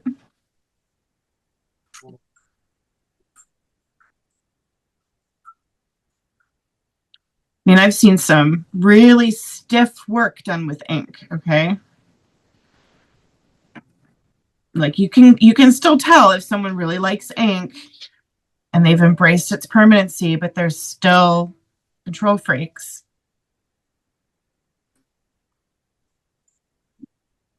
I've seen some absolutely beautiful work done with ink that is tight and, yeah, still absolutely gorgeous. And to that I say, as long as you're enjoying the process.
You're really looking for, like with a big tree, a full tree from root to tip at the top, you're really looking for key branches that make the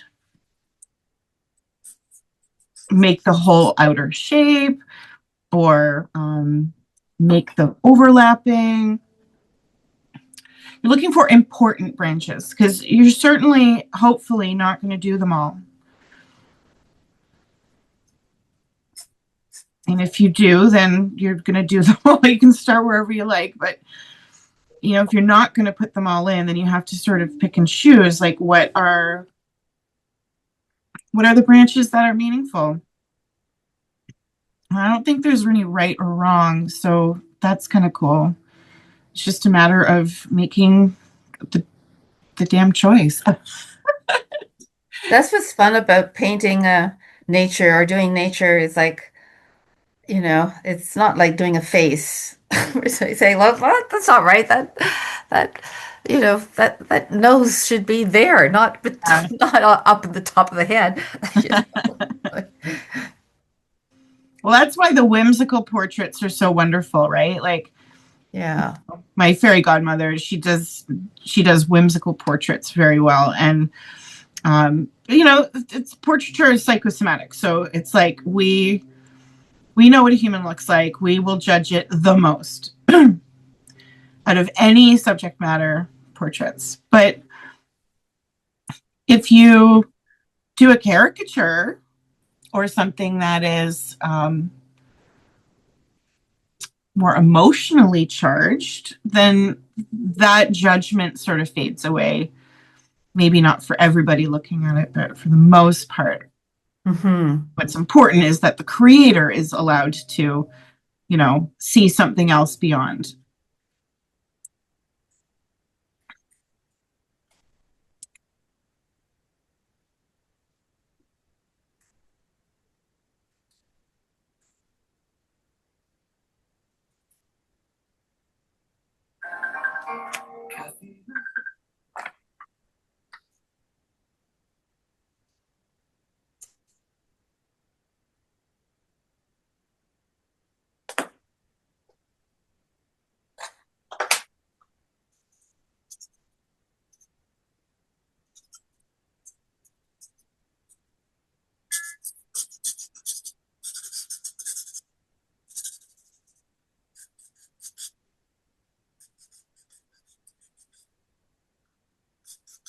So have you tapped trees before, Sharlena? Is this This is my first. Kelsey, my friend here I live with, she has. She has she's tapped. done it before, yeah. It's a frick of a lot of work. It's a huge amount of work. Yeah. But a lot of fun too. Yeah, I'm not feeling the fun. Not feeling the fun yet. The only fun of it I like is that we have a couple trees tapped out in the forest, and I do like going back there. So depending on the weather, I've enjoyed having the excuse to say, hey, we're going to go back and check the trees. Yeah. Yes, yesterday, the one bucket on the mother maple, and we're only calling it a mother maple because it's such a huge tree. She's never tapped it before. So she doesn't really know. Like, I mean, if it doesn't get the right conditions, it's not going to give you sap, right?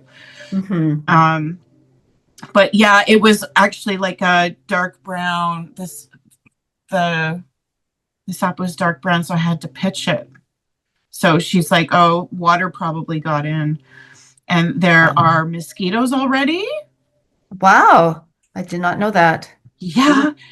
And moths apparently really like that syrup, sugar Yeah. water. So there's at least a moth in every bucket.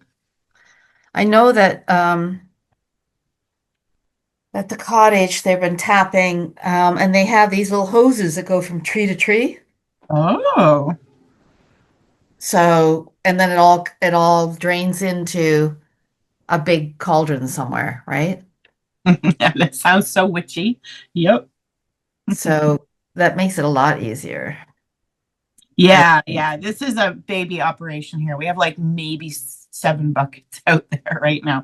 And the wind actually keeps actually I have to tell Kelsey that before I came to class, there's another bucket that's blown away. Which again, it's like you have to check every day. Like it's a lot of work.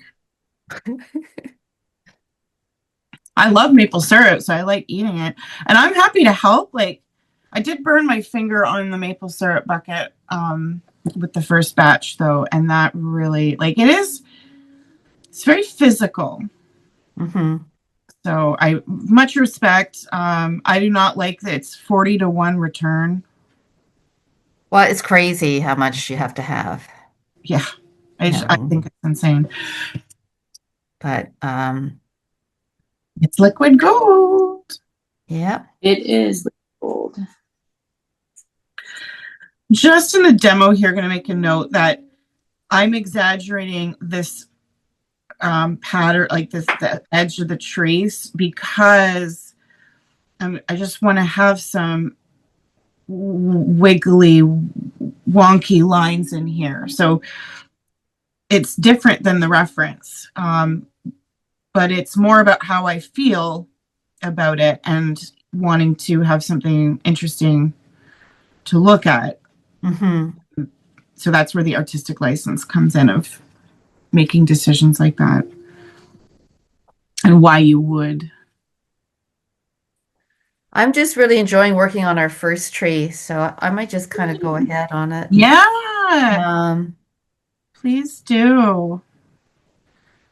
as I'm seeing the potential for being able to put some interesting marks, um,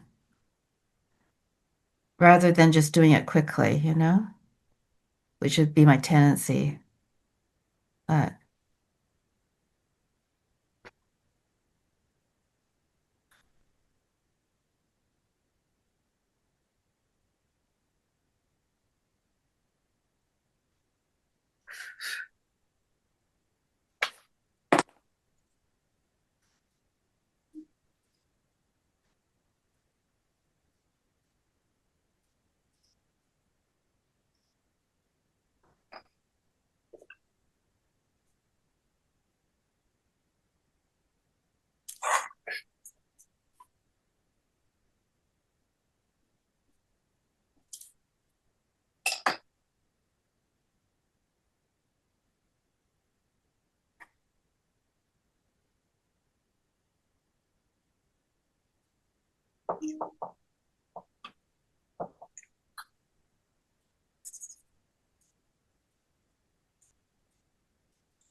we had to take down a huge maple, huge, many hundred year more out from the cottage last year. It was very distressing, but it was dropping limbs. Yeah. So it was Oh, yeah. dangerous. Once Yeah. the water, that the tree guy was saying that once the water gets into that cuff where the branch comes out, from the tree, like then then it's a problem. And then you start to Mm, see where the bark starts to drop off, and then the limb drops off. okay. Um, and that's what happened. And it almost hit me, so we had to get it taken down. But You big, know, when I moved here, Laura, it was like last April, and it was that ice storm. Okay. I literally moved the day of the ice storm. oh Like, my the God. guys who moved me, I wrote them such a, like, an amazing, grateful review Yeah. because they were so fantastic. I have art and fragile and weird shaped things, but they also moved me in an ice storm. So after I moved, I went to Canada Post here, and there's this really like cool lady who works there, and we were talking about the trees and how damaged and suffering they were, from this. And she was like, yeah, we just had to I guess hydro came to her house. She has like 100 acres, so there's a lot of space. And they're like, yeah, we need to take down these 8 trees. And she was like, yeah, go ahead. And she said, she told me this story because she's like, usually people are so devastated with Yeah. taking down their trees. But she's like, when you do have a lot of land, you stop caring about it so much. She's like, we have enough trees. We're good. Yeah. So it just shows how like precious trees are, when you, I because think you have memories of like this big maple has been beside what we call the shack. It basically is a shack.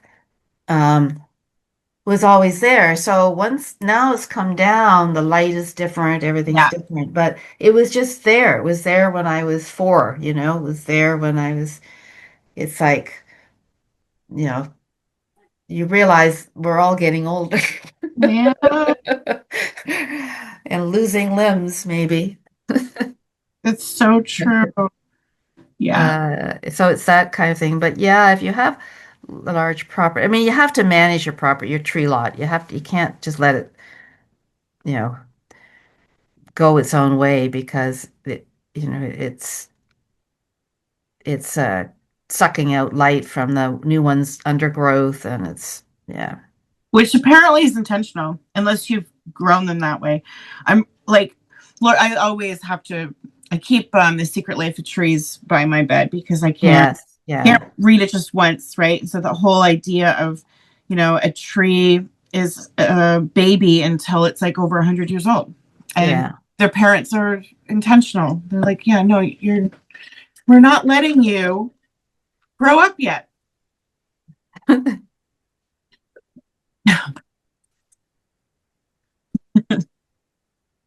Well, we're trying to encourage some other trees, like an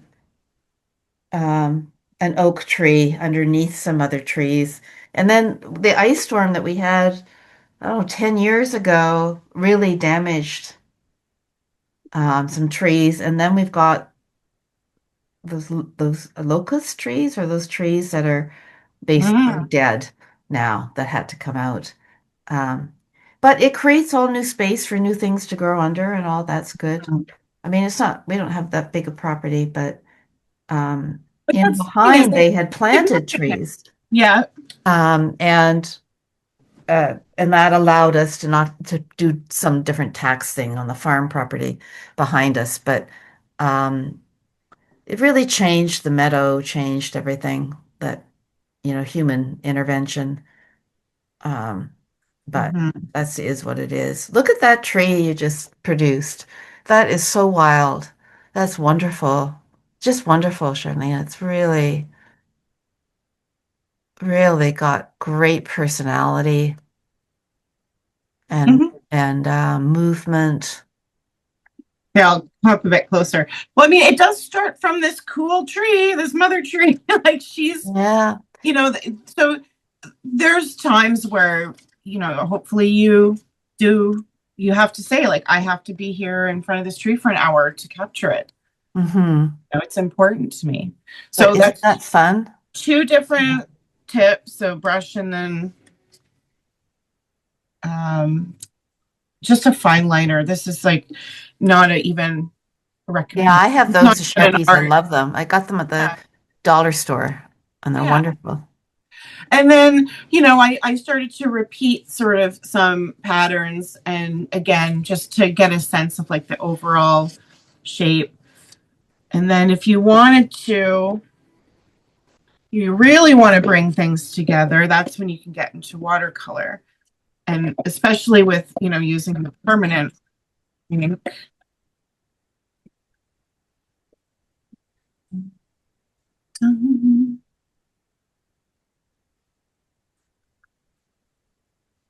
Typically, if you were planning it, would you do that kind of idea that we did last week where you do the watercolor first, just splash it on and then do the tree? No, no, I wouldn't. Especially not with ink. Like, I mean, you can, but I think that coming in, knowing where your lights are, like to not put a lot of strong Right. color Hmm. on the lights. I think it's better to come in after because you can still splatter. Hmm.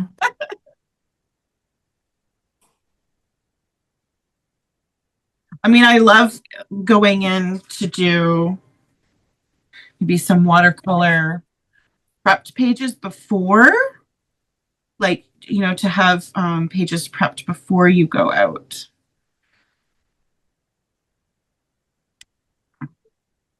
Because you're not waiting for them to dry. Yeah.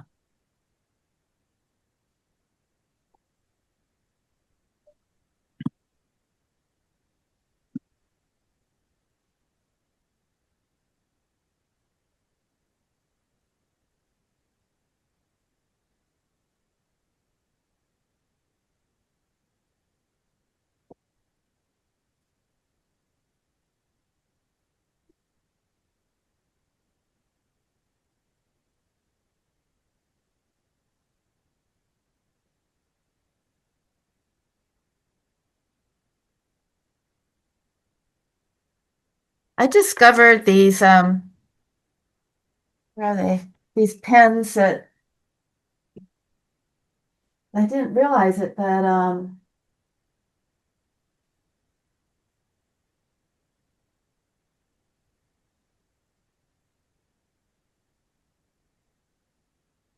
these Staedtler fine pens, Oh yeah, love those. they with water, they burst into color, They're yeah, they're which I great. didn't know. Like if you took one of them and Yeah. did um now drew whatever, Or just a line. a line, and Yeah. then took water, um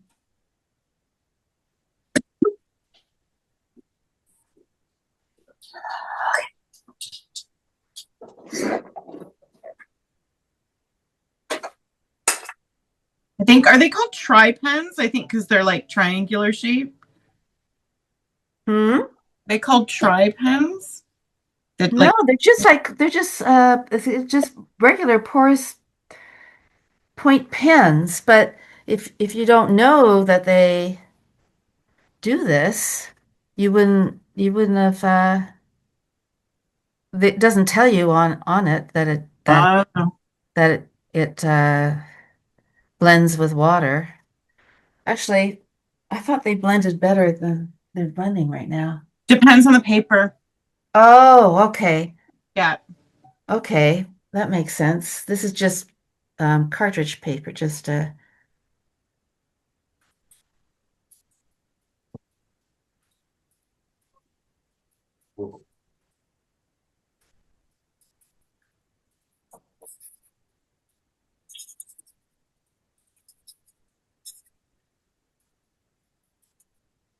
yeah, okay. Better. Yeah.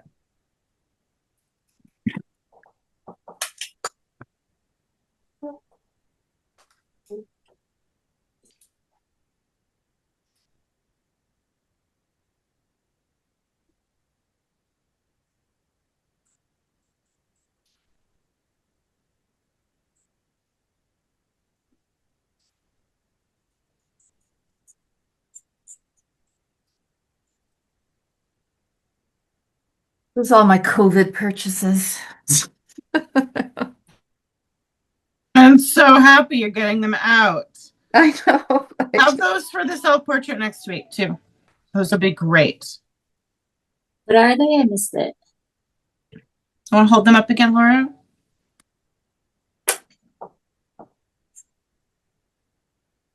Oh, okay, yeah. Settler. But now they not uh super fine, water-based assorted ink colors. So that's what they are. They're water-based. That's why they're spreading. Hmm. But they're not, they don't do that on all paper. That's the trick. Um,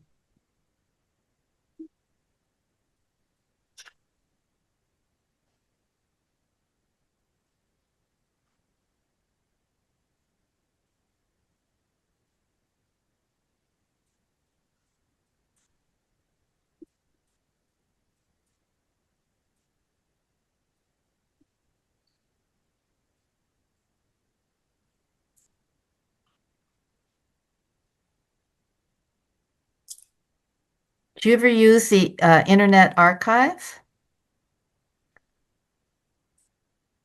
So the art archive? It's called Internet Archive. It's a website, Yeah. and they've taken, I don't know, hundreds of thousands of books that I guess are either out of print or older or whatever, Yeah. and scanned them all. So you can Oh, search for out of print books, and then you can read them. You can borrow them like a library cool. and uh, and read them. So if there's a, like this Dobson book probably would be on it. And Yeah. Yeah, let me tell you how old it is. I've had it for decades. like it looks like it might be an 80s book. But a lot of them, they don't have the date on it. Some of the older ones. 2007, so it's Oh, 20, 2007, so it's not that old. Yeah. well, 20 years. Oh, you're right. Right? Isn't that wild, huh? I'm thinking 80s, 90s. That's old. It, That's so it gets, funny. it is. I know. So just I'm gonna take myself off spotlight, but just to show, like I came in, I wanted to keep it really simple. Oh, I love it. I just love it. It's Two really colors, the energy and the fun. Yeah. and this paper, this is my favorite sketchbook, Robert Bateman, but it doesn't Yeah. make watercolor so well. It's great for drawing, and yet I actually did enjoy like how some of the paint was like you cannot blend, right? Like it sits in the paper and that's it. So Yeah. really just saying, you know what, here's yellow ochre for the light side. There's no leaves, so I'm just going to show that there's a lot more branches by adding in the color and not having to do all these little tiny branch lines. Mind you, you could come in with like graphite and do that same sort of like tickle adding, but to me, I'm over that. Like I've done that so much. I just want to be able to show the impression of getting that overall, the bowl, this kind of swoop. That's what I really liked. I really liked how old, and I've seen it in person because it's my photo. So there was a lot of gnarliness in there. So just like emphasizing that. So ink is, yeah, fantastic, but you do have to have ink tools that you like. I will Hmm. say that for years I had markers that were just too tedious, and so I didn't enjoy myself when I grabbed them. So exploring, the tools you have, allowing yourself to not have to use if something is like, really don't like I this. love this one. Give it away. It's long, it's carbon Oh, ink. Skechers use that. It's like really cheap. Oh, $7 or something online. It's called carbon black or something, or carbon. Anyways, it's refillable. yeah. But what's fun about it is it's long, so you can like it can sit there forever and still work. Oh, And you can, hold it at its tip yeah. and and do marks that way. And it's Skechers use it all the time. It's called carbon black something or other. But they're really cheap and it's fun. They're fun to use. I only have one, and I never needed another. Like, it will probably won't fit in any pencil case, but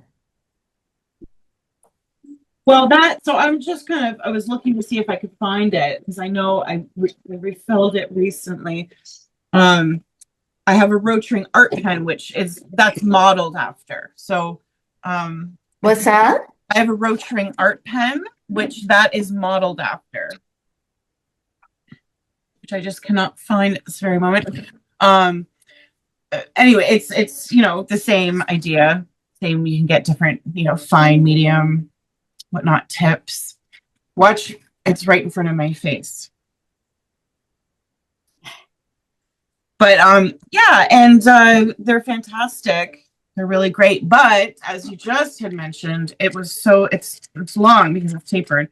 So I never used to bring it around Because it doesn't fit in anything. Yeah, yeah.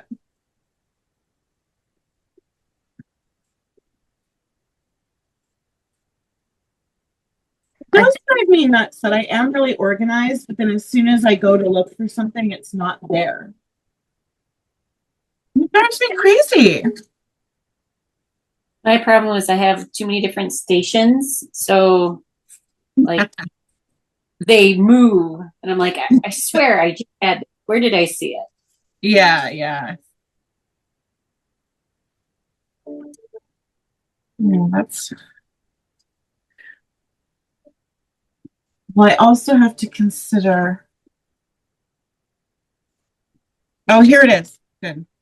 Um, this is going to sound terrible, and if I was to say this to Kelsey, I would say it just as gently. But her one son really likes pens, and he comes down to my studio, and he looks. I can tell he comes and he looks for stuff, and I'm like, Finley. And so my there's two things so far that I just had to let go of. It was like, whatever. There was a little paint set that he had his eyes set on, and so he snagged it. And then crayons. And I said, it doesn't matter if I want crayons. He has a whole bucket upstairs. I'll just go grab that. Like we'll share, right? That's okay. But so here I found my rotring pen. I'll show you. So this is what that's modeled after. This is not cheap, and so if he ever grabs this, I'll be like a little sterner. Yeah. Hey, buddy, I'm gonna have to lock that one up. So a rotring art pen, you get different tips. Yeah. Same idea. Yeah. This is called the carbon black or something, and I think it's like $12 with everything. I don't know if you can get extra nibs or whatever else, but what I love is it's always runs. It's never clogged up like more expensive, lame pens or something like that. But that's the ink. It's the ink and the tip as well. So you just have a really good combo of the ink and tip. I used to be like, actually, it was one of my first materials that I gurued.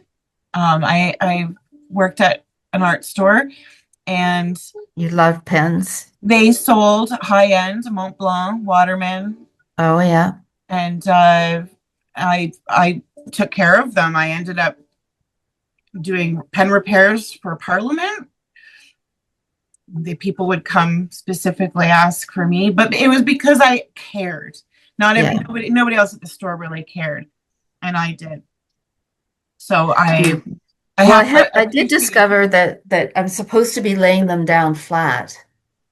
Yeah. I didn't realize that but I didn't realize that different inks will cause different clogging. Yeah.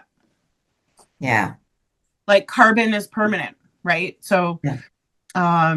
There's an indie ink is permanent. So there's certain types of inks that you like. Fountain pen ink is not, and those are your better inks for something you're not reaching for too often. I just ended up buying this. I haven't tried it yet, but it's not It's not cheap. Pilot. Oh, Pilot's Japanese company. I love the jar. Looks like I got paint. I love the jar. It's like a perfume jar. Yeah. You could dab a little behind your ears. Yeah. Yeah. So I haven't tried it yet, but I got this for my Pelican because, like, you know, you want a nice ink when you're using a case pen, right?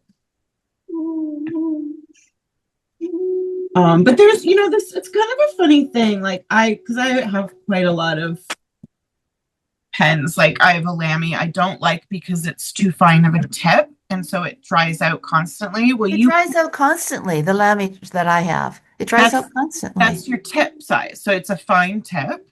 More Oh, you have okay. an F on it.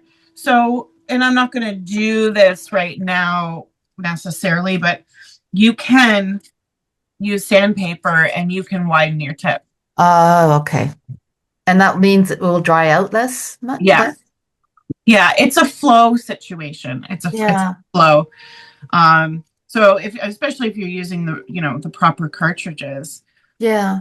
And I have the refillable ink, the ink that I was refilling it with. It's called a cartridge. Yeah. Yeah, it's a cartridge thing that you can fill. Or it's like the converter you're talking about, this guy. The bladder. The what? Yeah. It used to be called a bladder, but these more mechanical ones are called converters.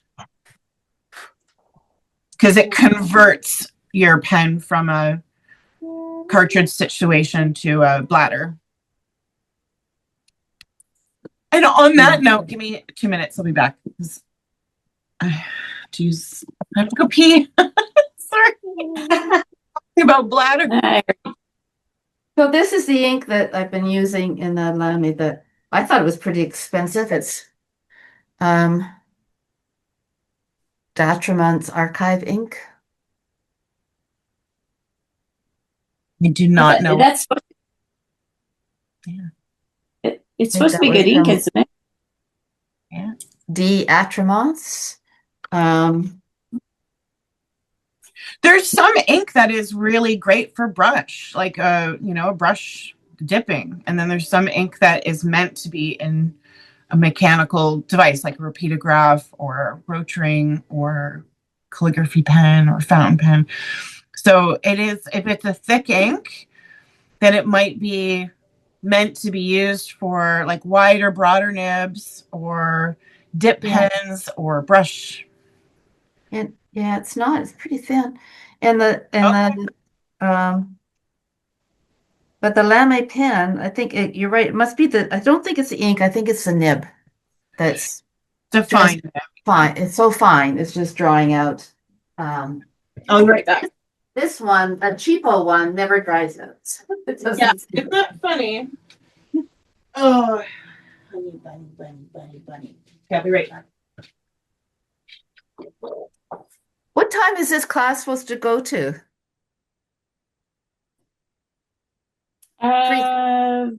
Is it 3 or 3:30? That's what I'm wondering. I don't want to keep Sharlena longer than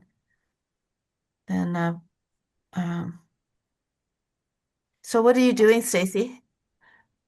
I am doing charcoal on a paper I've never worked with before, and I'm actually liking the paper. So, what's the paper? It is Art Moderna. It is mixed media paper. Oh. Or Magani. It's this. No idea. Oh, okay. Good. And I really like the paper, but here is what I have. Oh, wonderful. It's grabbing the charcoal. Yeah. Nice. And I can erase them, so it's that looks fabulous. I love so that kind of this is the quality of line, you know, when I talk about that where you have these little hands coming out of the tree, where it's that thin to thick and just some disappearing and some smudged and, you know, being really organic. That is exciting to see for the rest of the world who's looking at it, right? So it's just like allowing yourself to, and I don't want it to be like get messy, but this is just such a great example of just playing with different thicknesses, different values. Yeah, it's really effective. For a minute there, I thought, I'm like, where's the rest of the tree? So you haven't finished the other half yet. Because I'm like, it's a really skinny tree, Stacy. You fatten it up some. Yeah. And you might want to test on a different sheet of paper, like, you know, if you like your tree, test a watercolor and charcoal, like do another one. And I will say, I did my other tree on my sketchbook, which is just the Canson mixed media. Yeah. And I'm liking this one better than the Canson.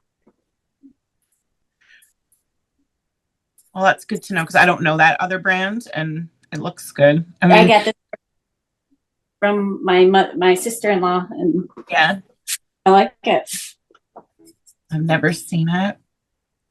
And sometimes it's hard because there are papers in different countries, right? Like, yeah, it might be really high quality, and then it also might be their student garbage paper.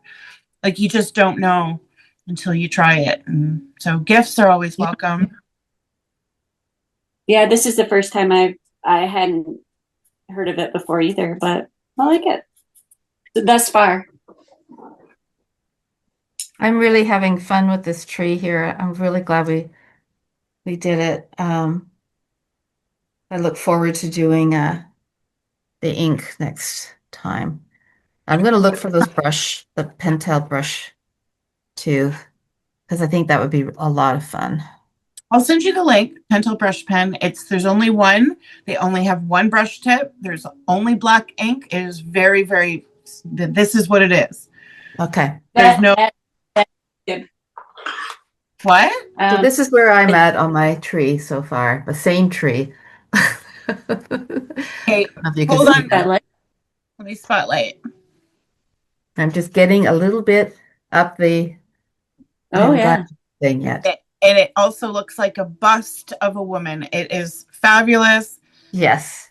I love that you're letting your lines taper off at the top. Just, you know, yes, there's more. It's very stripy right now, but I can see it's the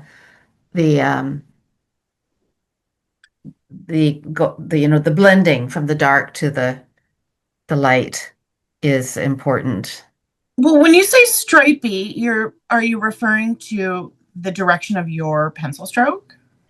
The dark stripes rather than kind of having them fill out a form. It seems to me it's a little bit, they're not blended in nicely to the form.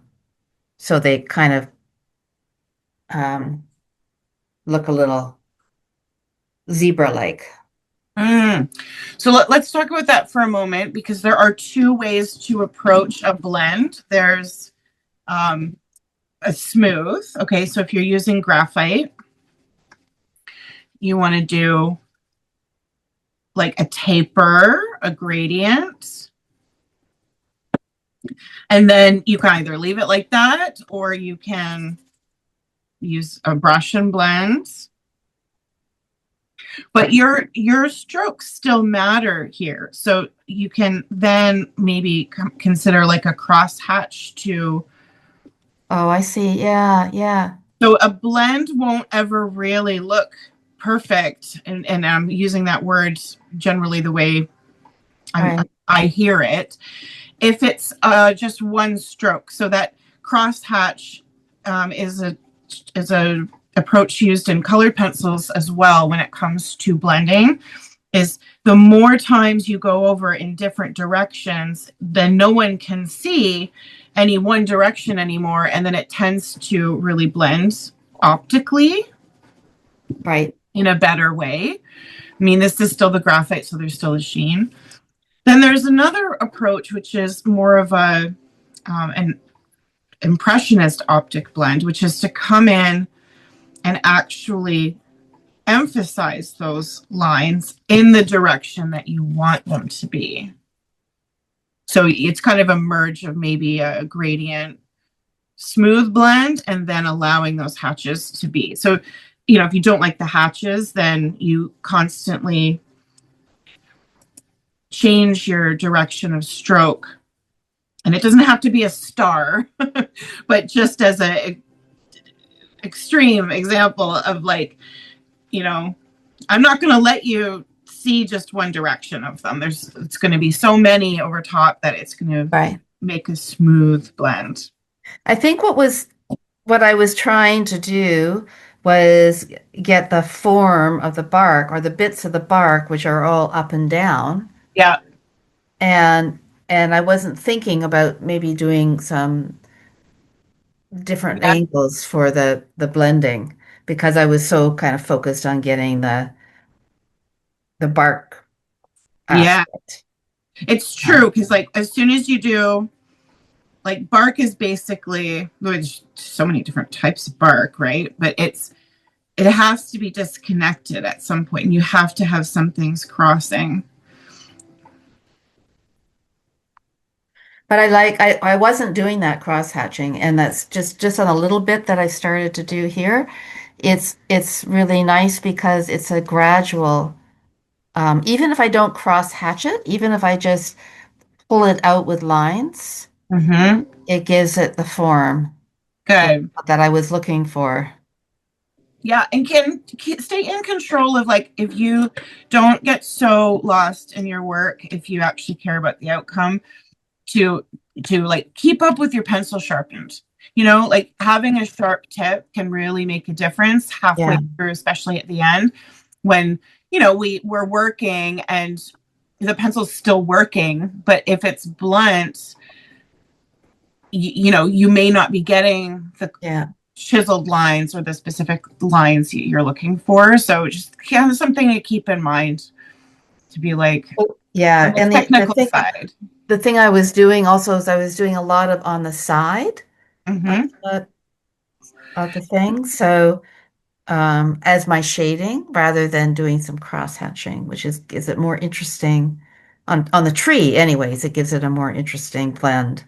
And that reveals the texture of the paper, right? Yeah. And so you're allowing the paper to shine through. And in that, I would say don't overwork it because once you start coming in and trying to control a blend where the paper texture was part of it, you tend to lose it. So if you like that, then stop earlier than you might think. And say, hey, is the paper doing a good enough job? Can I, let it, can I let it be part of that whole illusion? This is just I found in Staples a big no, it must have been a thrift. It was a big one of those big 8.5 by what 20 or whatever those pads those cartridge papers. Yeah. Picture papers. So I've been using them a lot and it's fine, but it's quite a bit different than my Bateman's. Oh yeah, Bateman's the tip tops. I have to actually order. There's not a lot of places that have it anymore. I know. I went to order the little one. Yeah. And it's outrageously expensive. Well, they've always been expensive.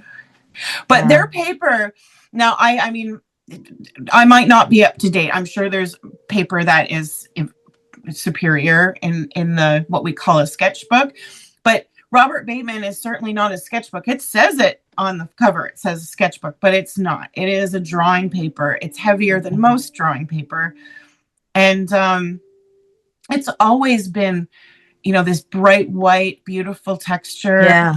That no one else has really come close to that I've experienced. And I mean, I've tried a lot of paper.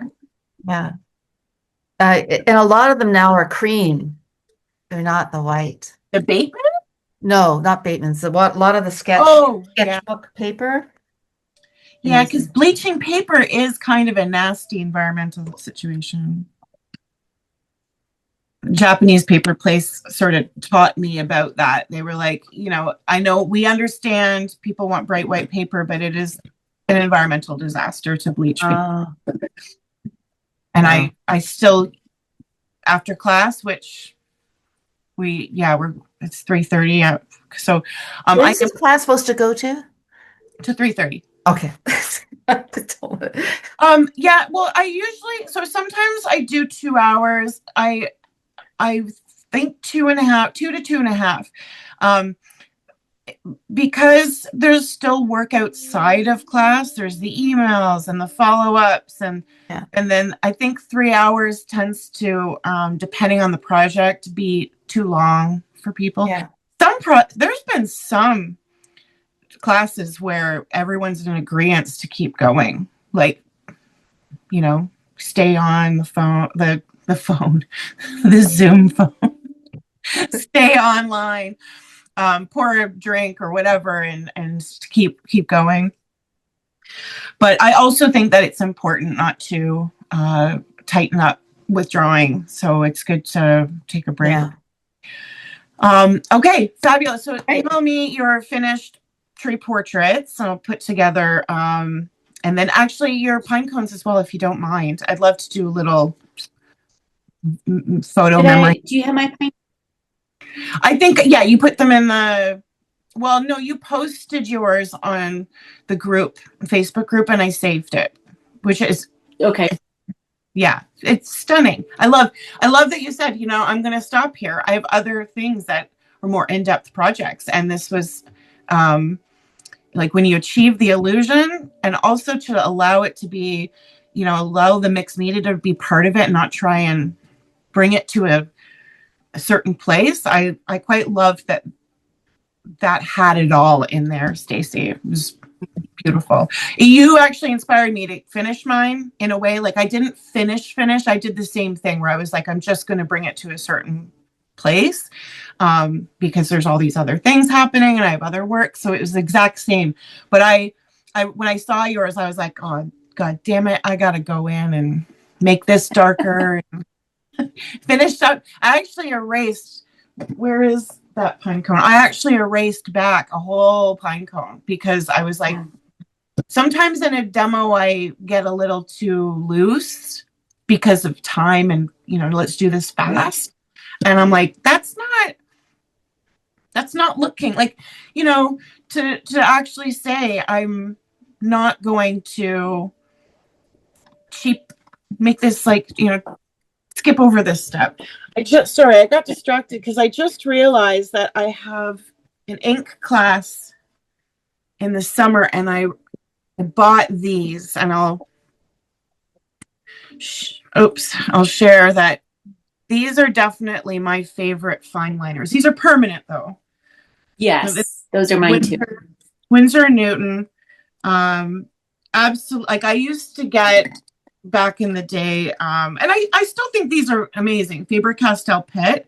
These are phenomenal. They're reliable. They don't dry out like the Pigma Microns or the Statler ones. I think these are fantastic, but these have sold me. They've won me over. So I don't know if this might have been $20 or something. Is it a brush or is it just? They are not brushes. No. So they're like the equivalent of the micro pens? Yes. So they have the 1.8, 0.5, right, 0.1. And what I like about them is the tapered part here. Okay. I really like them too. I think it's my favorite one, but I only have one and it's gray. And I don't want to buy anymore until I use up all my other microns and all the other ones I have. I'm like, don't buy it. Especially if you're not a big fan of ink, Stacy. I love a gray set. I wish I. But what I was going to say is you fibbed earlier. The Pentel brush tips come in brown. What? Yeah. Really? Yep. And it's still the Pentel brand? Yep. Really, really dark brown. You can't tell the difference on this paper. Let me see what's your paper. Wow, that is new to me for sure. Like, I don't know, that's like a just new product for them, but I've never seen it. Yeah, you can't really tell on this paper. Let's see if Is I it can. just, is the ink black, but just the outside is brown? I don't have any water. It's really, really dark brown. I don't know if you're going to be able to see. Yeah. Can you tell? I mean, kind of. Like, it's like sepia then. It's like sepia. Yeah, it's a. I mean, Here's black. That would be nice. Yeah, I would love that. I'm not going to buy it, but I would love it. So I don't know if you can tell the difference. This is black. This is brown. Yes, I can. Well, Like it's just very warmer.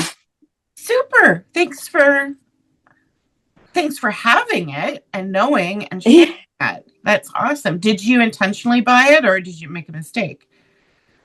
No, I intentionally bought it. I don't know if it was at a set or I can't remember because it's been a while.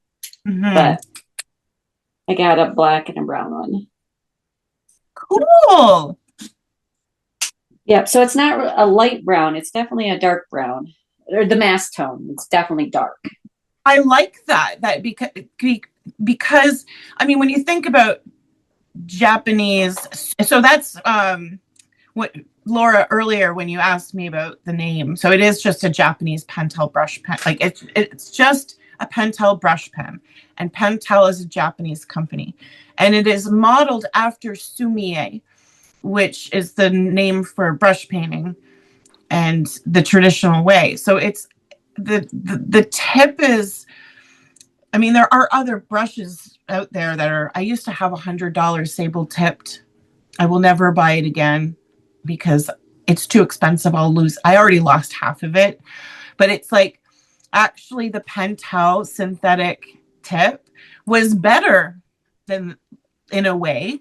The sable one was beautiful. I actually have it here. Now that we're talking about pens, I love this kind of geeking out about pens. Yeah, so I had purchased this. This was $100, and I just loved it. So this is like a sable, beautiful sable tip. Get the most amazing fine line. But I lost the body. Yeah. So I don't have the body of it.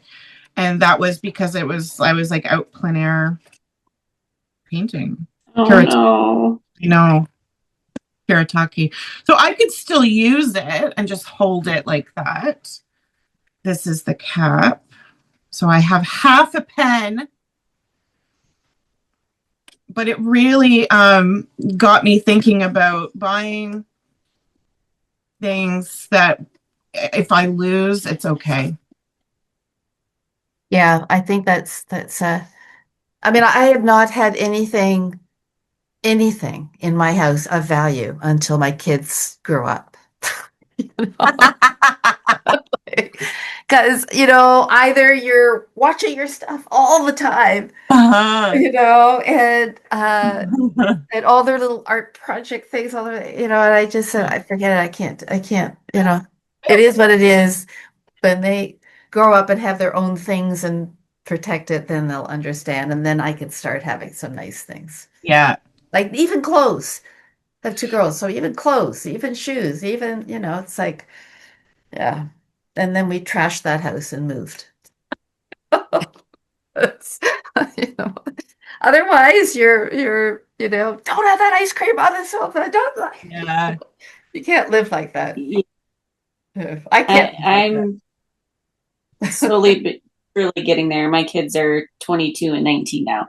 But now that they have 2 in college, you can't afford to get anything nice. So you have to wait until Yeah, right. You have to wait till they get their own job. Yeah. Yeah. And No. But then your priorities changed by then. So you wouldn't necessarily be buying, you'll be, you're going to invest in other things. Hopefully, I'm just warning you, Sharlena, that you'll either have to put a lock on your door. It's really difficult to police all the. But I need it for my school project. I need, it's just it was there. You weren't using it. thankfully, I'm not in that situation. Oh, Kelsey, well, her one son comes down looking for markers. That's different. He's autistic. But the other one, any projects he does, I mean, Kelsey has her own crafty stuff. And there's been times I'm like, hey, use this. I have this. You're welcome to. And she's like, no, it's okay. I got my own. And good. I actually really like it. The more she says it, the more I wonderful it that she's like, you know what, that's your stuff. Yeah. And the kids don't need it. So I mean, what was it? It was the archipology, the last game, so last weekend. Soren was helping me, and I had my really like my $100 expensive sable watercolor brush out, and he used it, and then the way that he used it, my whole insides went, oh, give that back to me, like, and then I was like, just don't even let him use it, like just take it away. So then I was like, here's another brush, because it's not his fault, like he's not doing anything wrong. No. Nope. So I don't like that feeling though, and it's even for me, I don't. We've talked about this, about getting really nice substrates or paper, and you have to almost destroy it to get into it, or it's too precious. Yeah. So next week, I'll put this in an email, but what I'll ask for us is to have multimedia or watercolor paper, any surface plate. Okay, it can be hot press, cold press, doesn't. I'd say, yeah, even rough, whatever. If you got little pieces you want to have, I'm going to suggest that we have a handful of sheets so that we can do a bunch. I have an idea in mind that will hit sort of all points. The project is going to be about portraits in general, but also I'll ask you to have a mirror handy if you have one.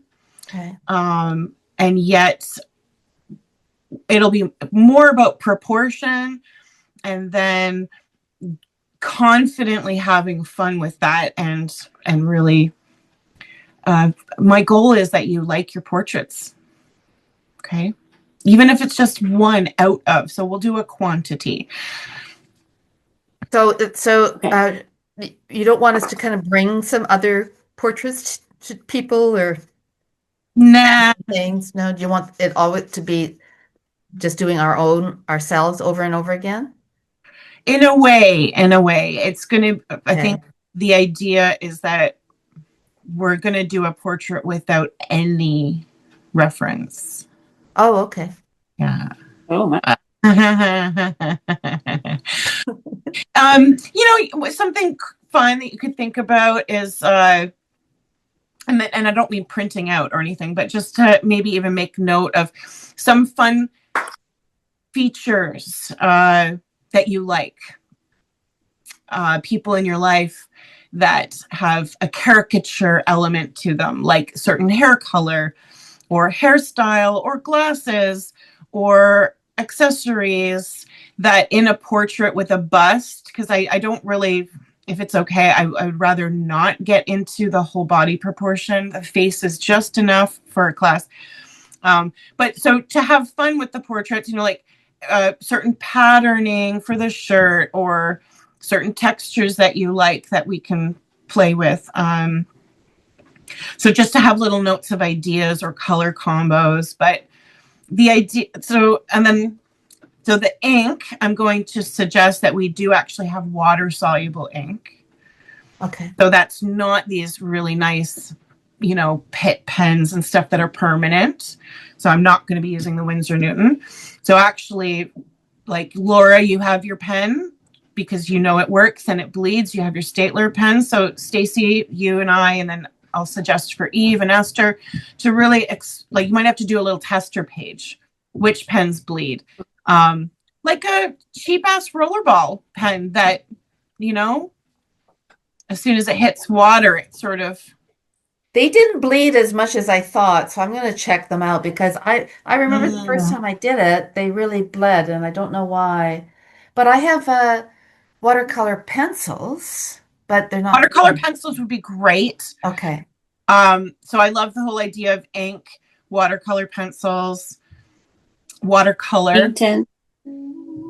What was that? Ink tints. Ink tints. Ink pencils. Absolutely fabulous. Yes, that would be great. So we'll play with drawing and letting areas bleed. We'll also play by drawing into wet areas to really allow for the expressive mixed media element of a portrait. But I'll send you a very boring document that has a face on it with the proportions, and we'll talk about that.